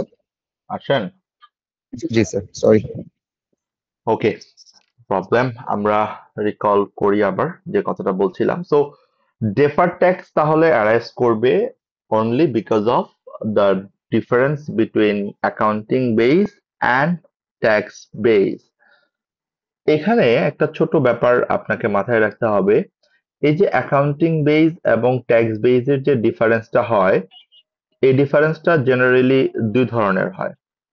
একটাকে আমরা বলি পার্মানেন্ট ডিফারেন্স, আরেকটাকে আমরা বলি টেম্পোরারি ডিফারেন্স। খেয়াল করে দেখবেন যে এখানে কিন্তু লেখা আছে টেম্পোরারি ডিফারেন্সের জন্য হয়। তাহলে এই জায়গাটা একটু আমাকে ক্লিয়ার হতে হবে যে what is the difference between permanent and temporary difference. Okay, so permanent difference মানে হচ্ছে যে ডিফারেন্সটা কখনোই অ্যাকচুয়ালি মিটিগেট করে না, কখনোই আসলে রিজলভ হয় না, কখনোই এটা অ্যাকচুয়ালি অ্যাডজাস্ট হয় না, রিকনসাইল হয় না। যে ডিফারেন্স গুলো আপনি আপনার এক্সপেন্স হিসেবে দেখাচ্ছেন ঠিকই, but tax office, tax authority এটাকে কখনোই কোনোভাবেই অ্যালাউ করবে না। যেমন বাংলাদেশে এরকম অনেক সেক্টর আছে যেগুলোর ক্ষেত্রে ট্যাক্স অফিসের কয়েকটা ক্যাপ সেট করে দেওয়া আছে, যেমন বিজনেস ডেভেলপমেন্ট আছে, ফরেন ট্রাভেল আছে, এরকম ফুড এক্সপেন্সের, এন্টারটেইনমেন্টের এক্সপেন্স আছে। এরকম কয়েকটা সেক্টর আছে যে সেক্টরে একটা ক্যাপ সেট করে দেওয়া, যে আপনি আপনার রেভিনিউর 0.5% বেশি প্রমোশনাল এক্সপেন্স দেখাতে পারবেন না, লাইক আপনার এন্টারটেইনমেন্ট এক্সপেন্স এত বেশি দেখাতে পারবেন না, ফরেন ট্রাভেল এর বেশি হতে পারবে না। এর বেশি যদি হয়, সেই এক্সপেন্সটা আপনি আপনার অ্যাকাউন্টিং রিপোর্টে এটাকে এক্সপেন্স দেখাতে পারছেন, that's fine, but tax office এগুলাকে বলবে ডিসঅ্যালাউড এক্সপেন্স, ইনঅ্যাডমিসিবল এক্সপেন্স। তাহলে যেগুলা বেসিক্যালি ডিসঅ্যালাউড এক্সপেন্স, এই এক্সপেন্স গুলো আপনি আপনার ফাইন্যান্সিয়ালস রেকর্ডে এক্সপেন্স দেখাচ্ছেন, বাট ট্যাক্স অফিস এই এক্সপেন্স গুলোকে কখনোই আপনাকে অ্যালাউ করবে না to consider as an expense, to deduct or to consider to deduct from the income. এগুলাকে আমরা বলি পার্মানেন্ট ডিফারেন্স। মানে হচ্ছে যে ডিফারেন্সটা অলওয়েজ থেকেই যাবে, like there will be no situation for adjustment, for reconciliation. তাহলে এই ডিফারেন্স গুলোকে আমরা বলি পার্মানেন্ট ডিফারেন্স, রাইট? তার মানে পার্মানেন্ট ডিফারেন্সের জন্য কখনোই আমার ডেফার্ড ট্যাক্স আসবে না, কখনোই ডেফার্ড ট্যাক্স আসে না। তাহলে ডেফার্ড ট্যাক্স আসে কার জন্য? ডেফার্ড ট্যাক্স আসে অনলি ফর টেম্পোরারি ডিফারেন্সের জন্য, মানে যে ডিফারেন্সটা অ্যাপারেন্টলি, যেমন আপনি আপনার ফাইন্যান্সিয়াল স্টেটমেন্টে আপনি আপনার অ্যাসেট গুলোকে ফেয়ার ভ্যালুতে দেখাচ্ছেন, বাট ট্যাক্স অফিস বলছে না, এটা কস্ট মডেলে দেখাতে হবে। ওকে, ঠিক আছে। বাট আপনি যখন এটা আলটিমেটলি অ্যাডজাস্ট করবেন, পরবর্তীতে যখন অ্যাসেটটা সেল করে দিবেন, ঠিক তখনই আপনার একটা final tax adjustment or tax, যেটাকে আমরা বলি এক্সপোজার, আসবে। তার মানে আলটিমেটলি এখানে ট্যাক্স অফিস অ্যালাউ করবে, বাট ডিউরিং দ্য সেল, ওকে, যখন আপনি সেল করবেন।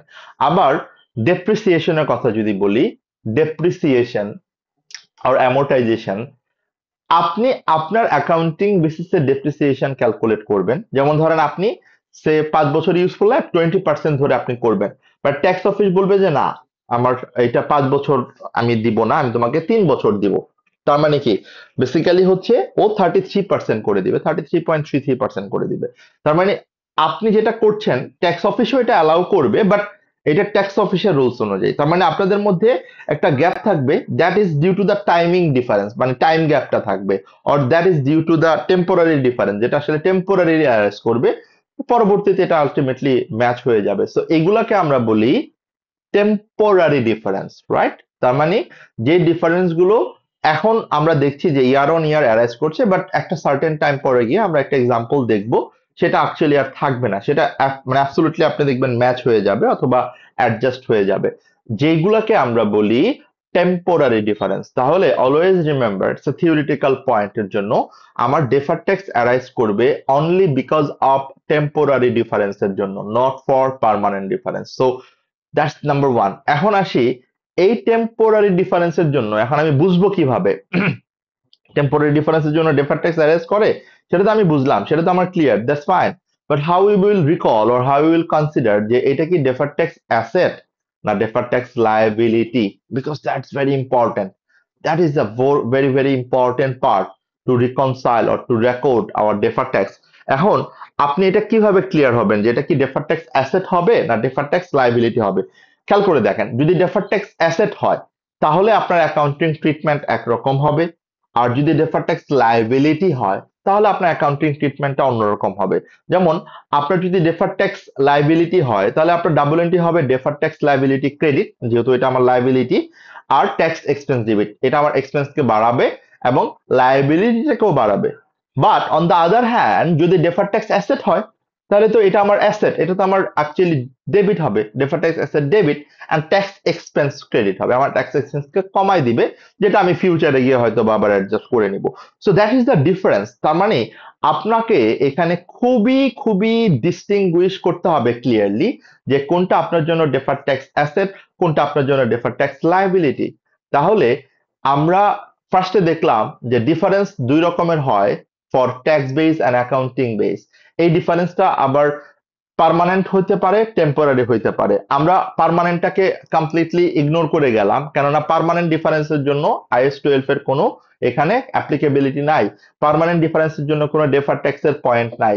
তাহলে ডেফার্ড ট্যাক্সের পয়েন্ট শুধু কার জন্য? অনলি ফর টেম্পোরারি ডিফারেন্সের জন্য। ওকে ফাইন, তাহলে অনলি ফর টেম্পোরারি ডিফারেন্সের জন্য যদি হয় তাহলে টেম্পোরারি ডিফারেন্সের জন্য আমার ডেফার্ড ট্যাক্স অ্যারাইজ করবে। নাও এটা আমার ডেফার্ড ট্যাক্স অ্যাসেট হবে না ডেফার্ড ট্যাক্স লায়াবিলিটি হবে, দ্যাট ডিপেন্ডস অন টেম্পোরারি ডিফারেন্সটা কি রকমের টেম্পোরারি ডিফারেন্স। এটা কি ট্যাক্সেবল টেম্পোরারি ডিফারেন্স না ডিডাক্টেবল টেম্পোরারি ডিফারেন্স? যদি ট্যাক্সেবল টেম্পোরারি ডিফারেন্স হয়, যেটা আমরা বুঝতে পারতেছি taxable, that will be impose tax ফিউচারে, সেটা আমাকে অ্যাকচুয়ালি ট্যাক্স লায়াবিলিটি হিসেবে কনসিডার করতে হবে। আমার ট্যাক্স এক্সপেন্স এটাকে অ্যাকচুয়ালি আপডেট করবে, ইনক্রিজ করবে।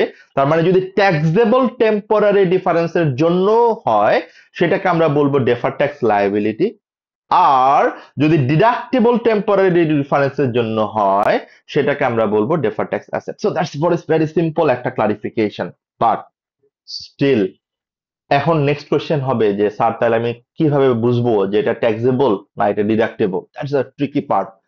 এই জায়গাটা আমাকে আর কিছু বোঝার দরকার নাই, এই জায়গাটাতে ক্যালকুলেশনটাকে ইজি করে দেওয়ার জন্য, ক্যালকুলেশনটাকে খুবই সিম্পলিফাই ভাবে দেখানোর জন্য আমি আপনাদেরকে একটা টেবিল করে দিচ্ছি এখানে, যেই টেবিলে আপনি খুব সিম্পলি আপনি ডিটারমাইন করতে পারবেন যে এইটা আপনার জন্য ডেফার্ড ট্যাক্স, দেন আপনি ডিটারমাইন করতে পারবেন আপনার জন্য ডেফার্ড ট্যাক্স অ্যাসেট না deferred tax liability. Okay, now how to calculate deferred tax, খেয়াল করে দেখেন। First of all, you need to calculate the difference between accounting based and tax based. এখন এই ডিফারেন্সটা দুই রকমের আইটেমের জন্য হইতে পারে, either for asset or for liability, because আমার ব্যালেন্স শিটে তো এই দুইটা আইটেমই আছে, right? either for asset or for liability। তাহলে আপনাকে এক্সামিনার অবশ্যই খুব ক্লিয়ারলি বলে দিবে যে as per the tax calculation অ্যাসেটের ক্যারিং ভ্যালু কত, as per the tax calculation or as per the calculation আমার carrying value of accounting base কত, carrying value of tax base কত, মানে অ্যাসেটের ক্যারিং ভ্যালু কত।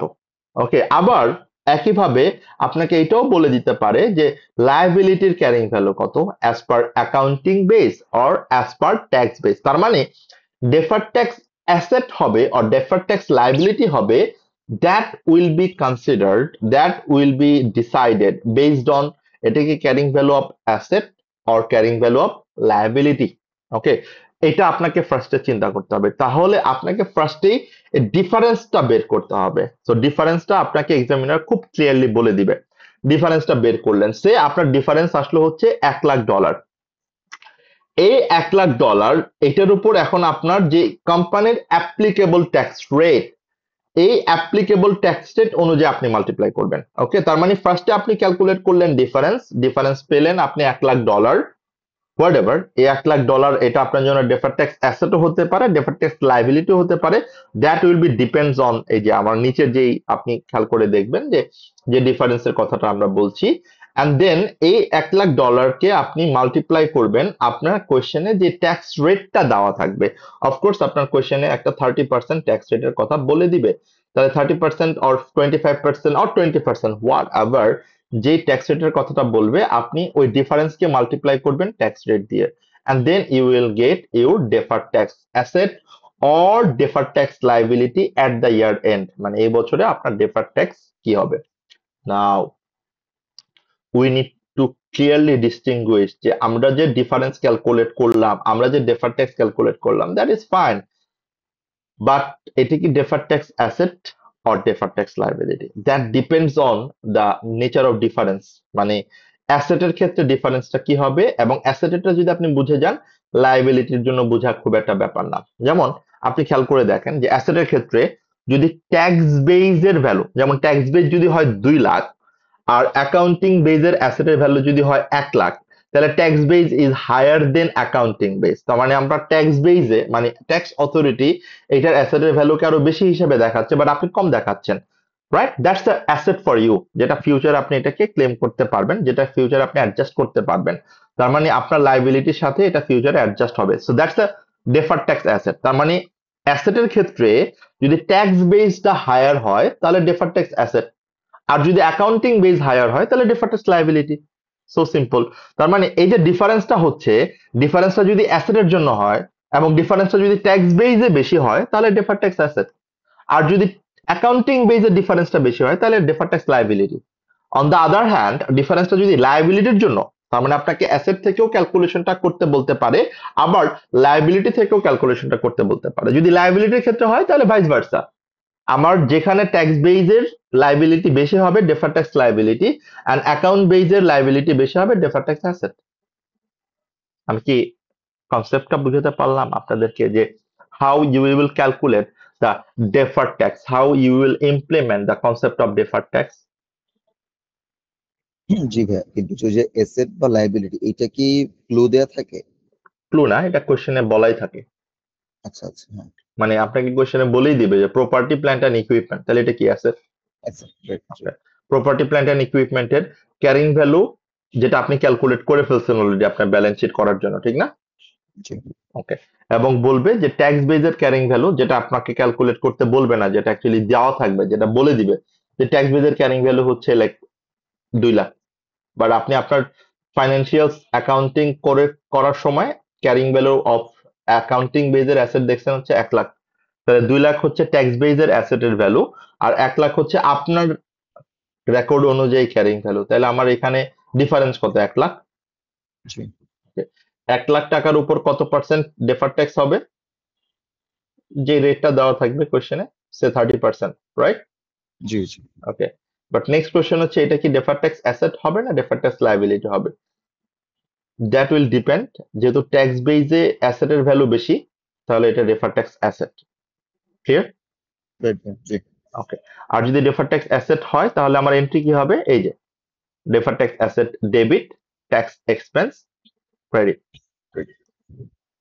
এগ্রিড সবাই? জি জি okay, that is how you will calculate যে আপনার এক্সপেন্স কত টাকা স্টেটমেন্ট অফ প্রফিট অর লসে যাবে, ব্যালেন্স শিটে অ্যাসেট অর লায়াবিলিটি কত টাকা স্টেটমেন্ট অফ ফাইন্যান্সিয়াল পজিশনে যাবে। Okay, and how to calculate the current year tax computation, how to calculate the deferred tax calculations, and then you will apply your principles of concepts যেটা আমরা এখন discussion করলাম। ওকে জি ভাই, ওকে, এখন আমরা লাস্ট 10 মিনিটস যেটা করব, আর 15 মিনিটস একটা এক্সাম স্ট্যান্ডার্ডের এই কোয়েশ্চেনটা একটু আপনাদের সাথে ডিসকাশন করব।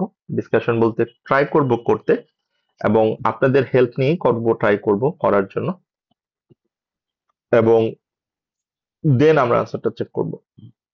তারপর একটা পুরা কোয়েশ্চেন দেখবো যে এতক্ষণ যে থিওরিটিক্যাল বললাম যে deferred tax actually it's an accounting adjustment, এটা আসলে কোনো ডিফারেন্স একটা সার্টেন টাইম পরে গিয়ে আর থাকে না, মানে একটা সার্টেন টাইম পরে টেম্পোরারি ডিফারেন্সটা ম্যাচ হয়ে যায়। সো ওইটার একটা প্রুফ আমরা দেখাবো। ওকে, যদিও ওই কোয়েশ্চেনটা এক্সামের জন্য স্ট্যান্ডার্ড না, এই কোয়েশ্চেনটা এক্সামের জন্য স্ট্যান্ডার্ড, বাট স্টিল একটু কনসেপচুয়ালি রিলেট করার জন্য যে কথাগুলো বলছিলাম এটা আসলে সত্য কথা বললাম কিনা। ওকে, ইলাস্ট্রেশন 2 কি বলছে দেখেন, show the treatment for defer tax in period and effect as on financial statements, মানে আপনাকে ডেফার ট্যাক্সের ক্যালকুলেশন কি সেটা অ্যাকচুয়ালি করতে বলছে, অ্যান্ড এটা ফাইন্যান্সিয়াল স্টেটমেন্টে কিভাবে দেখাবেন সেটা আপনাকে বলছে। ওকে, তাহলে এখন আসেন আপনি কোয়েশ্চেনটা পড়েন। At the year end ABC company has non current asset that have a carrying amount of 2 million. তাহলে এই যে ক্যারিং অ্যামাউন্ট 2 মিলিয়ন আছে, এটা কি অ্যাসেটের ক্যারিং অ্যামাউন্ট? জি ওকে, বাট ট্যাক্স বেইজে কত আছে? 1.4 মিলিয়ন, তাহলে ফার্স্ট কোয়েশ্চেন হচ্ছে ডিফারেন্স কত? অ্যাকাউন্টিং বেজে দেখাচ্ছে 2 মিলিয়ন, বাট ট্যাক্স বেজে দেখাচ্ছে 1.4 মিলিয়ন, রাইট? তাহলে ডিফারেন্স কত?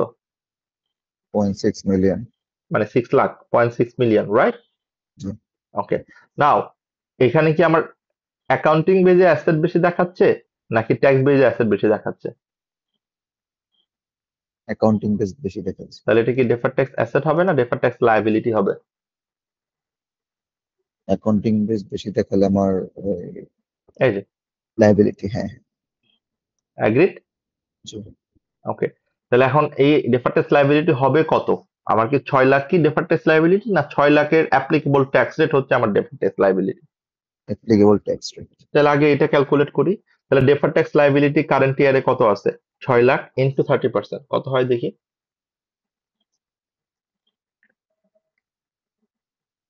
1,80,000, 1,80,000, রাইট? ওকে জি ওকে, 1,80,000। তাহলে এটা হচ্ছে আমার ডেফার ট্যাক্সের ক্লোজিং ব্যালেন্স, ঠিক না? জি ওকে, এটা ডাবল এন্ট্রি কি হবে? Tax expense debit, defer tax liability credit. Agreed? right. Agreed, but but আপনি খেয়াল করে দেখেন ডেফার ট্যাক্স লায়াবিলিটির ওপেনিং ব্যালেন্স কত ছিল? 2,50,000, তাহলে ডেফার ট্যাক্স লায়াবিলিটির opening balance 2,50,000, but closing balance 1,80,000। তাহলে ডেফার ট্যাক্স লায়াবিলিটি কি বাড়ছে না কমছে?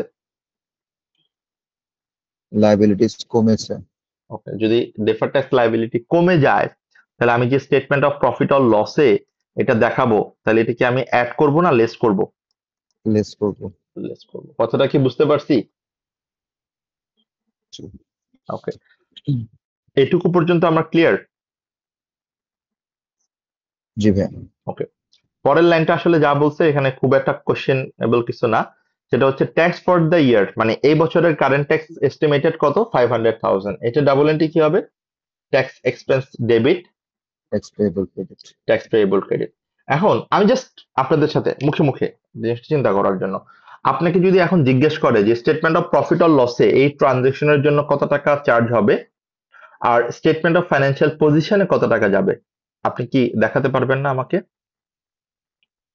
জি ভাই, হ্যাঁ। স্টেটমেন্ট অফ এই প্রফিট অর লসে কি যাবে, কারেন্ট ইয়ার এই এস্টিমেটেড ট্যাক্স 5 লাখটা যাচ্ছে 500,000, রাইট? এখানে প্লাস কোনো হচ্ছে আন্ডার প্রভিশন ওভার প্রভিশন ছিল না, জি রাইট?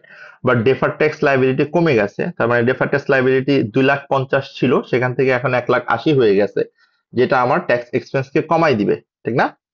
জি তাহলে কতটুকু কমাবে? 70,000 70,000। তাহলে আমার অ্যাকচুয়ালি এক্সপেন্স কত হবে, এক্সপেন্স আর 500,000 হবে। 4,30,000 clear? That is a statement of profit or loss. Statement of financial পজিশনে কি যাবে, স্টেটমেন্ট অফ ফাইন্যান্সিয়াল পজিশনে কারেন্ট ইয়ার ট্যাক্স লাইবিলিটি হিসেবে যাবে হচ্ছে 500,000, রাইট? কারেন্ট ট্যাক্স লাইবিলিটি হিসেবে যাবে 500,000, অ্যান্ড অ্যান্ড আমার যেটা ডেফার ট্যাক্স লাইবিলিটি আমি করলাম এই বছরে 30% অন 600,000, 180,000, এটা আমার নন কারেন্ট লাইবিলিটি হিসেবে ডেফার ট্যাক্স লাইবিলিটি আন্ডারে 180,000 চলে যাবে স্টেটমেন্ট অফ ফাইন্যান্সিয়াল পজিশনে। এগ্রিড সবাই আমরা? জি okay, that's the question that you might ask. খেয়াল করে দেখেন, carrying amount 2 million, tax base 1.4 million, difference 600,000, তাহলে deferred tax liability হচ্ছে 180,000। কারেন্ট ইয়ার deferred tax কত ছিল, 250,000, তাহলে আমার মুভমেন্ট মানে কি আমার কমে গেছে, তাহলে আমার এক্সপেন্স কমে যাবে 70,000। খেয়াল করে দেখেন, deferred tax liability কমে যাবে 70,000 and expense credit 70,000। এখন আসি স্টেটমেন্ট অফ ফাইন্যান্সিয়ালে কি হবে, ইনকাম ট্যাক্স এক্সপেন্স হিসেবে যাবে 430,000, deferred tax liability statement of financial position এ যাবে 180,000, and income tax liability হিসেবে current year liability হিসেবে যাবে 500,000। যে কথাগুলো আমরা বলছিলাম সবগুলো কি ঠিক আছে আমাদের কনসেপ্টের সাথে? এখন কি বুঝতে পারতেছি মইন ভাই যে আসলে অ্যাপ্লিকেশনটা কিভাবে করব আমরা, বিকজ নলেজের থেকেও আমার অ্যাপ্লিকেশন করানোটা বেশি ইম্পর্টেন্ট। হ্যাঁ, আমি নলেজ অনেক ভালো হইলেও বাট আমি ক্যালকুলেশন কিভাবে করতে হয় সেটা বুঝলাম না, that's not the perfect thing. So এটার অবজেক্টিভ টেস্ট কোশ্চেনটা আপনারা করতে পারবেন বাসায়, I believe objective test question খুব সিম্পল ভাবেই আছে এটা। ওকে, জি এখানে খুব একটা প্রবলেম হবে না। আমরা একটু চেষ্টা করি আমাদের ইলাস্ট্রেশন ওয়ানটা আসলে কি বলছিল, এটার অ্যাকাউন্টিং বেজের ক্যালকুলেশন কি ছিল, ট্যাক্স বেজের ক্যালকুলেশন কি ছিল সেটা একটু দেখে ফেলা। আমি আবারও বলছি এই কোশ্চেনটা এক্সামে আসার মতো না, জাস্ট এটা কনসেপ্টটাকে এনহ্যান্স করার জন্য, মানে আপনার কনসেপ্টটাকে ঠিকঠাক করে মানে পলিশ করার জন্য, that's it. Okay, an entity has a profit before tax $1,000, প্রতি বছরের জন্য $1,000, বছর 1, 2, 3, 4। ওকে, tax allowance R allowed on item, এটা হচ্ছে ট্যাক্স অ্যালাউয়েবল ডেপ্রিসিয়েশন, যেটা ট্যাক্স অথরিটি অ্যালাউ করে 1,000 এর উপর ইয়ার 1 টু ইয়ার 3 স্ট্রেট লাইন বেসিস। খেয়াল করে দেখেন, তার মানে ট্যাক্স অ্যালাউয়েবল ডেপ্রিসিয়েশন আমার $1,000 বাট 3 ইয়ার্স এর জন্য, তাহলে প্রতি বছর কত করে আমি চার্জ করতে পারবো ট্যাক্স অ্যালাউয়েবল ডেপ্রিসিয়েশন? 1,000 1,000 হচ্ছে অ্যাসেটের মানে আমার প্ল্যান্টের ভ্যালু। আচ্ছা 25% করে 1,000 ডিভাইডেড বাই 3 করলে 25% হয় না, এটা হচ্ছে অ্যাকাউন্ট, এটা হচ্ছে ট্যাক্স বেইজেরটা, এটা হচ্ছে ট্যাক্স বেইজেরটা। খেয়াল করে দেখেন, সরি মানে ট্যাক্স অথরিটি আমাকে অ্যালাউ করবে মাত্র 3 ইয়ার্স।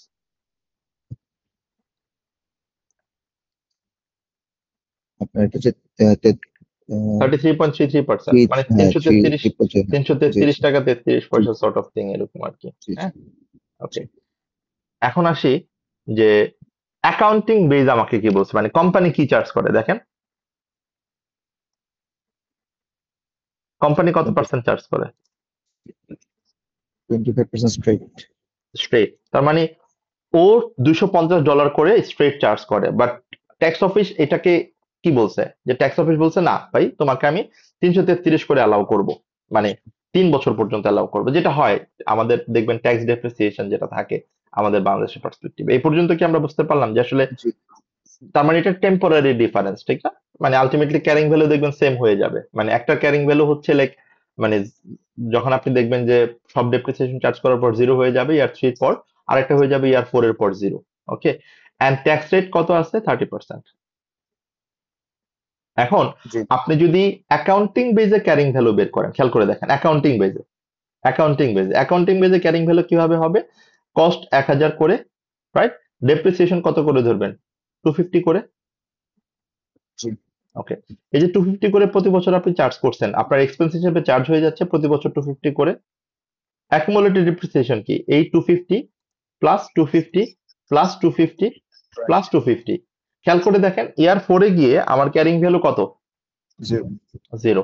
কারণ ইয়ার 4 এর পরে তো আর আমার অ্যাসেটের কোনো কিছু থাকতেছে না। একইভাবে খেয়াল করেন, তাহলে আমার অ্যাকাউন্টিং বেজে আমার ক্যারিং ভ্যালু কত? 750। জি ওকে, বাট ট্যাক্স বেজে ক্যারিং ভ্যালু কত? 667 জি কিভাবে আসছে এটা 667টা? খেয়াল করেন, এটা আসছে হচ্ছে আমার কস্ট তো $1000, বাট আমার রিটেন ডাউন অ্যালাউন্স, মানে WDA মানে হচ্ছে এটাকে আমরা বলি written down allowance, okay, or tax applicable depreciation, tax allowable depreciation. আমাকে ট্যাক্স অথরিটি কত দিন ডেপ্রিসিয়েশন অ্যালাউ করবে? 3 বছর। খেয়াল করে দেখেন, ফোর্থ জি ইয়ারে কোনো ডেপ্রিসিয়েশন হচ্ছে আমার? না না। তাহলে এই যে 3 বছর করলো, সেটা ওর ট্যাক্স রুলস অনুযায়ী করলো। তাহলে রিটেন ডাউন অ্যালাউন্স টোটাল কত? ফার্স্ট ইয়ারে 333, সেকেন্ড ইয়ারে 333 প্লাস 333, এন্ড থার্ড ইয়ারে গিয়ে পুরো 1000। খেয়াল করে দেখেন, ওর জি এখানে ফোর্থ ইয়ারে গিয়ে ক্যারিং ভ্যালু 0 হয়েছে, বাট ওর এখানে থার্ড ইয়ারের পরেই কিন্তু আমার ক্যারিং ভ্যালু 0। জি ক্লিয়ার? ওকে, তাহলে আমার ডিফারেন্স তো টেম্পোরারি, তার মানে ইয়ার 4 গিয়ে কিন্তু আর কোনো ডিফারেন্স নাই। দেখেন, ইয়ার 4 ওরও ক্যারিং ভ্যালু 0, ওরও ক্যারিং ভ্যালু 0, কোনো ডিফারেন্স আছে আর? নো ভাই তার মানে ইটস এ টেম্পোরারি ডিফারেন্স। তাহলে টেম্পোরারি ডিফারেন্স কি হয়েছে? এখন আমরা আসি হচ্ছে নাও নেক্সট কোয়েশ্চেন। তাহলে ডিফারেন্স তো আছে, তাহলে আমার 750 মাইনাস 667, তাহলে ডিফারেন্স যেটা সেটা হচ্ছে আমার অ্যাপ্লিকেবল ডেফার্ড ট্যাক্সের ডিফারেন্স। বাট এখন এটা কি ডেফার্ড ট্যাক্স অ্যাসেট না deferred tax liability? First question হচ্ছে, এটা কি আমার অ্যাসেটের ক্যারিং ভ্যালু না লাইবিলিটির ক্যারিং ভ্যালু? এটা আপনার অ্যাকাউন্টিং বেসটা বেশি, দ্যাট মিন্স মানে আপনার ফার্স্ট কোয়েশ্চেন, অ্যাসেট না লাইবিলিটি? এটা অ্যাসেট অ্যাসেট। তাহলে অ্যাসেটে অ্যাকাউন্টিং বেজে বেশি দেখাচ্ছে না ট্যাক্স বেজে বেশি দেখাচ্ছে? অ্যাকাউন্টিং বেসে বেশি প্রতি দেখাচ্ছে। বছরই খেয়াল করে দেখেন, প্রতি বছর কিন্তু থার্ড ইয়ার পর্যন্ত অ্যাকাউন্টিং বেজেই বেশি দেখাচ্ছে, ঠিক না?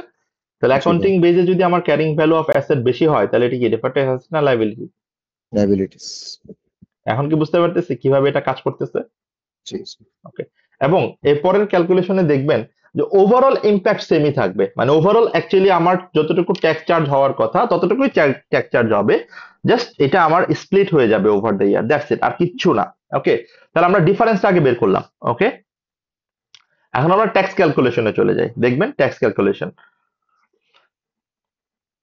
ডিফারেন্সটা কিভাবে বের করলাম। এই যে কম্পেয়ার করলাম, ফাইন্যান্সিয়াল স্টেটমেন্টে 750, 500, 250, ট্যাক্স বেজে 67, 330, 0। তাহলে ডিফারেন্স কত? 83, 167, 250। তাহলে এগুলো সবই অ্যারেঞ্জ করবে কি ডেফার্ড ট্যাক্স লাইবিলিটি। এগ্রি? জি ওকে, তাহলে ডেফার্ড ট্যাক্স লাইবিলিটি কত পার্সেন্ট হবে? 30% করে হবে। জি তাহলে ইয়ার 1-এ আমার ডেফার্ড ট্যাক্স লাইবিলিটি কত? 25। জি ওকে, তাহলে এই 25 এর জন্য ডাবল এন্ট্রি কি হবে? Tax expense debit, deferred tax liability credit. Okay, year 2-তে গিয়ে আমার ডিফারেন্স কত? 167, যার উপর আমার প্রভিশন কত রাখতে হবে? 50। জি ভাই ওকে, বাট অলরেডি আমার প্রভিশন রাখা ছিল কত? 25 তাহলে প্রভিশন কি বাড়তেছে না? জি ওকে, যেহেতু বাড়তেছে, এটা আমাকে এখন কি করতে হবে? এক্সপেন্স কে বাড়াই দিতে হবে। কতটুকু এক্সপেন্স বাড়াবো? যতটুকু বাড়তেছে, মানে মুভমেন্ট যতটুকু। জি ওকে, থার্ড ইয়ারে গিয়ে কি হচ্ছে? আমার থার্ড ইয়ারে গিয়ে অ্যাকাউন্টিং বেজে 250, বা ট্যাক্স বেজে কিন্তু 0। বা ট্যাক্স বেজে 0 বলতে আমরা কি বোঝাচ্ছি? তার মানে এখানে 250 মোর অ্যাসেট, ঠিক না? মানে ক্যারিং ভ্যালু অফ অ্যাকাউন্টিং বেজের অ্যাসেট বেশি দেখাচ্ছে। এটার উপর আমার অ্যাকচুয়ালি ডিফারেন্স কত? 75। এবং এই 75 এর উপর আমার কত পার্সেন্ট অ্যাকচুয়ালি, সরি 250, এটার উপর আমার কত পার্সেন্ট এখন ট্যাক্স অ্যাপ্লিকেবল হবে? 30%। এন্ড 75 অলরেডি আমার প্রভিশন আছে কত? 50। 50 তাহলে আমার কতটুকু বাড়াইতে হবে? তাহলে টোটাল আমি চার্জ করলাম কত ডেফার ট্যাক্স? 25, 25, 25। এটা আমি ইয়ার 4-এ গিয়ে কি করে দিব? জাস্ট পুরোটাই আবার রিভার্স করে দিব, রিডিউস করে দিব। ক্লিয়ার? জি আমি কি লজিকটা বুঝাইতে পারলাম যে কিভাবে আপনি ইয়ার অন ইয়ার কম্পারিজনটা করবেন? রাইট ভাই ওকে, নাও ফাইনালি পিএনএল এ এটার ক্যালকুলেশনটা কিভাবে হবে, মানে ট্যাক্স কম্পিটিশনটা আপনি কিভাবে করবেন। ওকে, ট্যাক্স কম্পিটিশনটা আপনি যেটা করবেন, খেয়াল করে দেখবেন যে আপনার ফাইনালি গিয়ে আলটিমেটলি আর কোনো প্রবলেম এখানে থাকবে না। তাহলে আমার প্রফিট বিফোর ট্যাক্স কত দেওয়া ছিল? 1000 প্রতি বছর কনস্ট্যান্ট 1000। ডেপ্রিসিয়েশন আমি অ্যাকাউন্টিং বেসে কতটুকু ডেপ্রিসিয়েশন দেখাইছি অলরেডি? 250 বাট এটা কি আমি দেখাইতে পারবো ট্যাক্স কম্পিটিশন অনুযায়ী? No. ওকে, তাহলে আমাকে কি করতে হবে? এই 250 অ্যাড ব্যাক করে দিতে হবে। Right.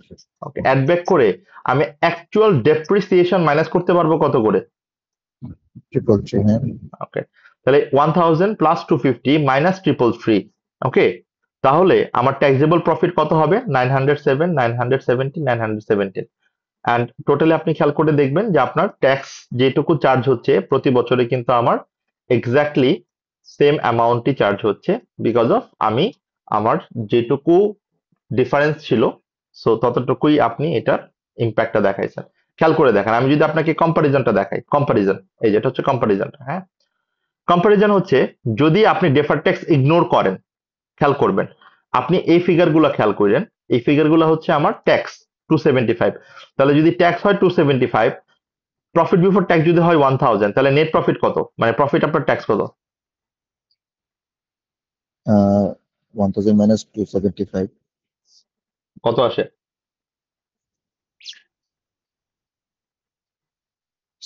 725. ওকে, প্রতি বছর 725 করে হবে, রাইট? জি, জি। হবে। জাস্ট এই কম্পারিজনটা আপনি দেখবেন যে আমার ইনকাম স্টেটমেন্টে যদি আমি ডেফার ট্যাক্স মানে ইগনোর করি, খেয়াল করুন ডেফার ট্যাক্স যদি ইগনোর করি তাহলে আমার প্রতি বছর দেখবেন যে আমার ট্যাক্স এক্সপেন্স 725 করেই হচ্ছে। Right. অ্যাগ্রি? কারণ জি। এখানে আমি ডেফার ট্যাক্স কনসিডার করি নাই। আবার আপনি যদি ডেফার ট্যাক্স কনসিডারও করেন তাও দেখবেন আপনার অ্যাকচুয়ালি প্রফিট আফটার ট্যাক্স যেটা ওভারঅল যেটা মানে টোটালটা কিন্তু আপনার আলটিমেটলি এই 2800ই হবে, মিলে যাবে। মানে টোটাল অ্যামাউন্টে কোনো ইম্প্যাক্ট পড়বে না, জাস্ট এভরি ইয়ার এটা ডেভিয়েট করবে, মানে প্রতি বছর এটা ডেভিয়েট করবে। দেখেন এখন ডেফার ট্যাক্স ছাড়া যদি হয়, ডেফার ট্যাক্স ছাড়া মানে কি? ডেফার ট্যাক্স ছাড়া মানে হচ্ছে এই যে এখানে আমি যে ট্যাক্সটা ক্যালকুলেট করলাম এটা বেসিক্যালি হচ্ছে আমার 275, 275, 275, 375। এখানে আমি ডেফার ট্যাক্সের কোনো কিছু কনসিডার করি নাই, রাইট? তাহলে ডেফার ট্যাক্সের যদি কোনো কিছু কনসিডার না করি তাহলে আমার ইয়ার 1 এর ট্যাক্স হচ্ছে 275, ইয়ার 2 তে আমার ট্যাক্স হচ্ছে 275, ইয়ার 3 তে 275, বাট ইয়ার 3 তে 375। ওকে, তাহলে প্রতি বছর আমার প্রফিট আফটার ট্যাক্স 725, 725 3 ইয়ার্স পর্যন্ত সেম, বাট 4 ইয়ারে গিয়ে 625। টোটাল আমার খেয়াল করবেন total profit before tax 1000, total tax হচ্ছে 1200। তার মানে আমি টোটাল কিন্তু 1200ই চার্জ করতেছি, বাট ওভার দ্য 4 ইয়ার, এবং প্রফিট আফটার ট্যাক্স 2800। নাও আমি যদি ডেফার ট্যাক্স কনসিডার করি, ভালো করে দেখেন, আমি যদি ডেফার ট্যাক্স কনসিডার করি তাতেও আমার একই ক্যালকুলেশন হবে। তার মানে জাস্ট একটা রো অ্যাড হয়ে যাবে প্রফিট বিফোর ট্যাক্স, সেখান থেকে ট্যাক্স আমি বাদ দিব, রাইট? ট্যাক্স বাদ দেওয়ার পর নাও আমি ডেফার ট্যাক্স এখন অ্যাডজাস্ট করব। ডেফার ট্যাক্স অ্যাডজাস্ট করব কিভাবে? ডেফার ট্যাক্স আমার ইয়ার 1 এ কত ছিল? 25, যেটা স্টেটমেন্ট অফ প্রফিট আর লসে চার্জ হবে। ইয়ার 2 তে 25, ইয়ার 3 তে 25, এন্ড পুরোটাই রিভার্স হয়ে যাবে ইয়ার 4 এ গিয়ে। খেয়াল করে দেখবেন যে আমার প্রফিট আফটার ট্যাক্স ইয়ার 1 এ কত? 700, ইয়ার 2 তে কত? 700, ইয়ার 3 তে কত? 700, বাট ইয়ার 4 এ কত? 700, এন্ড ফাইনালি আমার প্রফিট কিন্তু 2800ই দেখাচ্ছে, রাইট? ডিফারেন্স আছে কোনো? না, কেননা এই ডিফারেন্সটা আমার ওভার দ্য ইয়ার অ্যাডজাস্ট হয়ে গেছে, টেম্পোরারি ডিফারেন্স ছিল। কথাটা বুঝাইতে পারছি? জি, এখন কি ক্লিয়ার? জি ভাই। মানে that is how you will calculate. আপনি রিয়েল লাইফে কিন্তু যখন ডেফার ট্যাক্স ক্যালকুলেশনটা করেন একইভাবে করেন, এভাবেই করেন। ওকে, Right, সো right. ওকে, সো আপনাদের এক্সামে এই বড় কোয়েশ্চেনটা থাকে না, বাট আপনার পুরো আন্ডারস্ট্যান্ডিংটা ক্লারিফাই করার জন্য এই কোয়েশ্চেনটা বাসায় একটু দেখে নিতে পারেন আবার, just to refine your concept. Okay, তাহলে জি। সানডেতে ইনশাল্লাহ দেখা হচ্ছে, অ্যান্ড উড বি সানডেতেই হয়তোবা আমরা একটা ক্লোজিং জানতে পারবো কিনা দেখি, but still I would recommend আপনারা একটু আমাকে সানডেতে আপনাদের পেন্ডিং কোনো প্রবলেম যদি থাকে একটু লিস্ট ডাউন করে দেন আপনাদের জায়গা থেকে, সো দ্যাট আমরা এরপরে আর কোনো প্রবলেম যদি থাকে সেটা হয়তো বা অ্যাডহক বেসিসে আমরা ডিসকাশন করতে পারি। ওকে, সো জি ভাই। Sunday would be the last class. এরপরে আমরা মানে আমার এন্ড থেকে আনিস ভাই হয়তো বা কিছু ক্লাস কনসিডার করবেন, আর হচ্ছে আমরা ট্রাই করব হচ্ছে এর মধ্যে আপনাদের কোনো প্রবলেম ডিসকাশন যদি থাকে I will be available, but you have to let me know যে আপনার প্রবলেমটা কোথায় হচ্ছে। ওকে, জি ভাই। Thank you so much. তাহলে see you on Sunday then. ইনশাআল্লাহ ভাই। থ্যাংক ইউ ভাই। জি, আসসালামু আলাইকুম।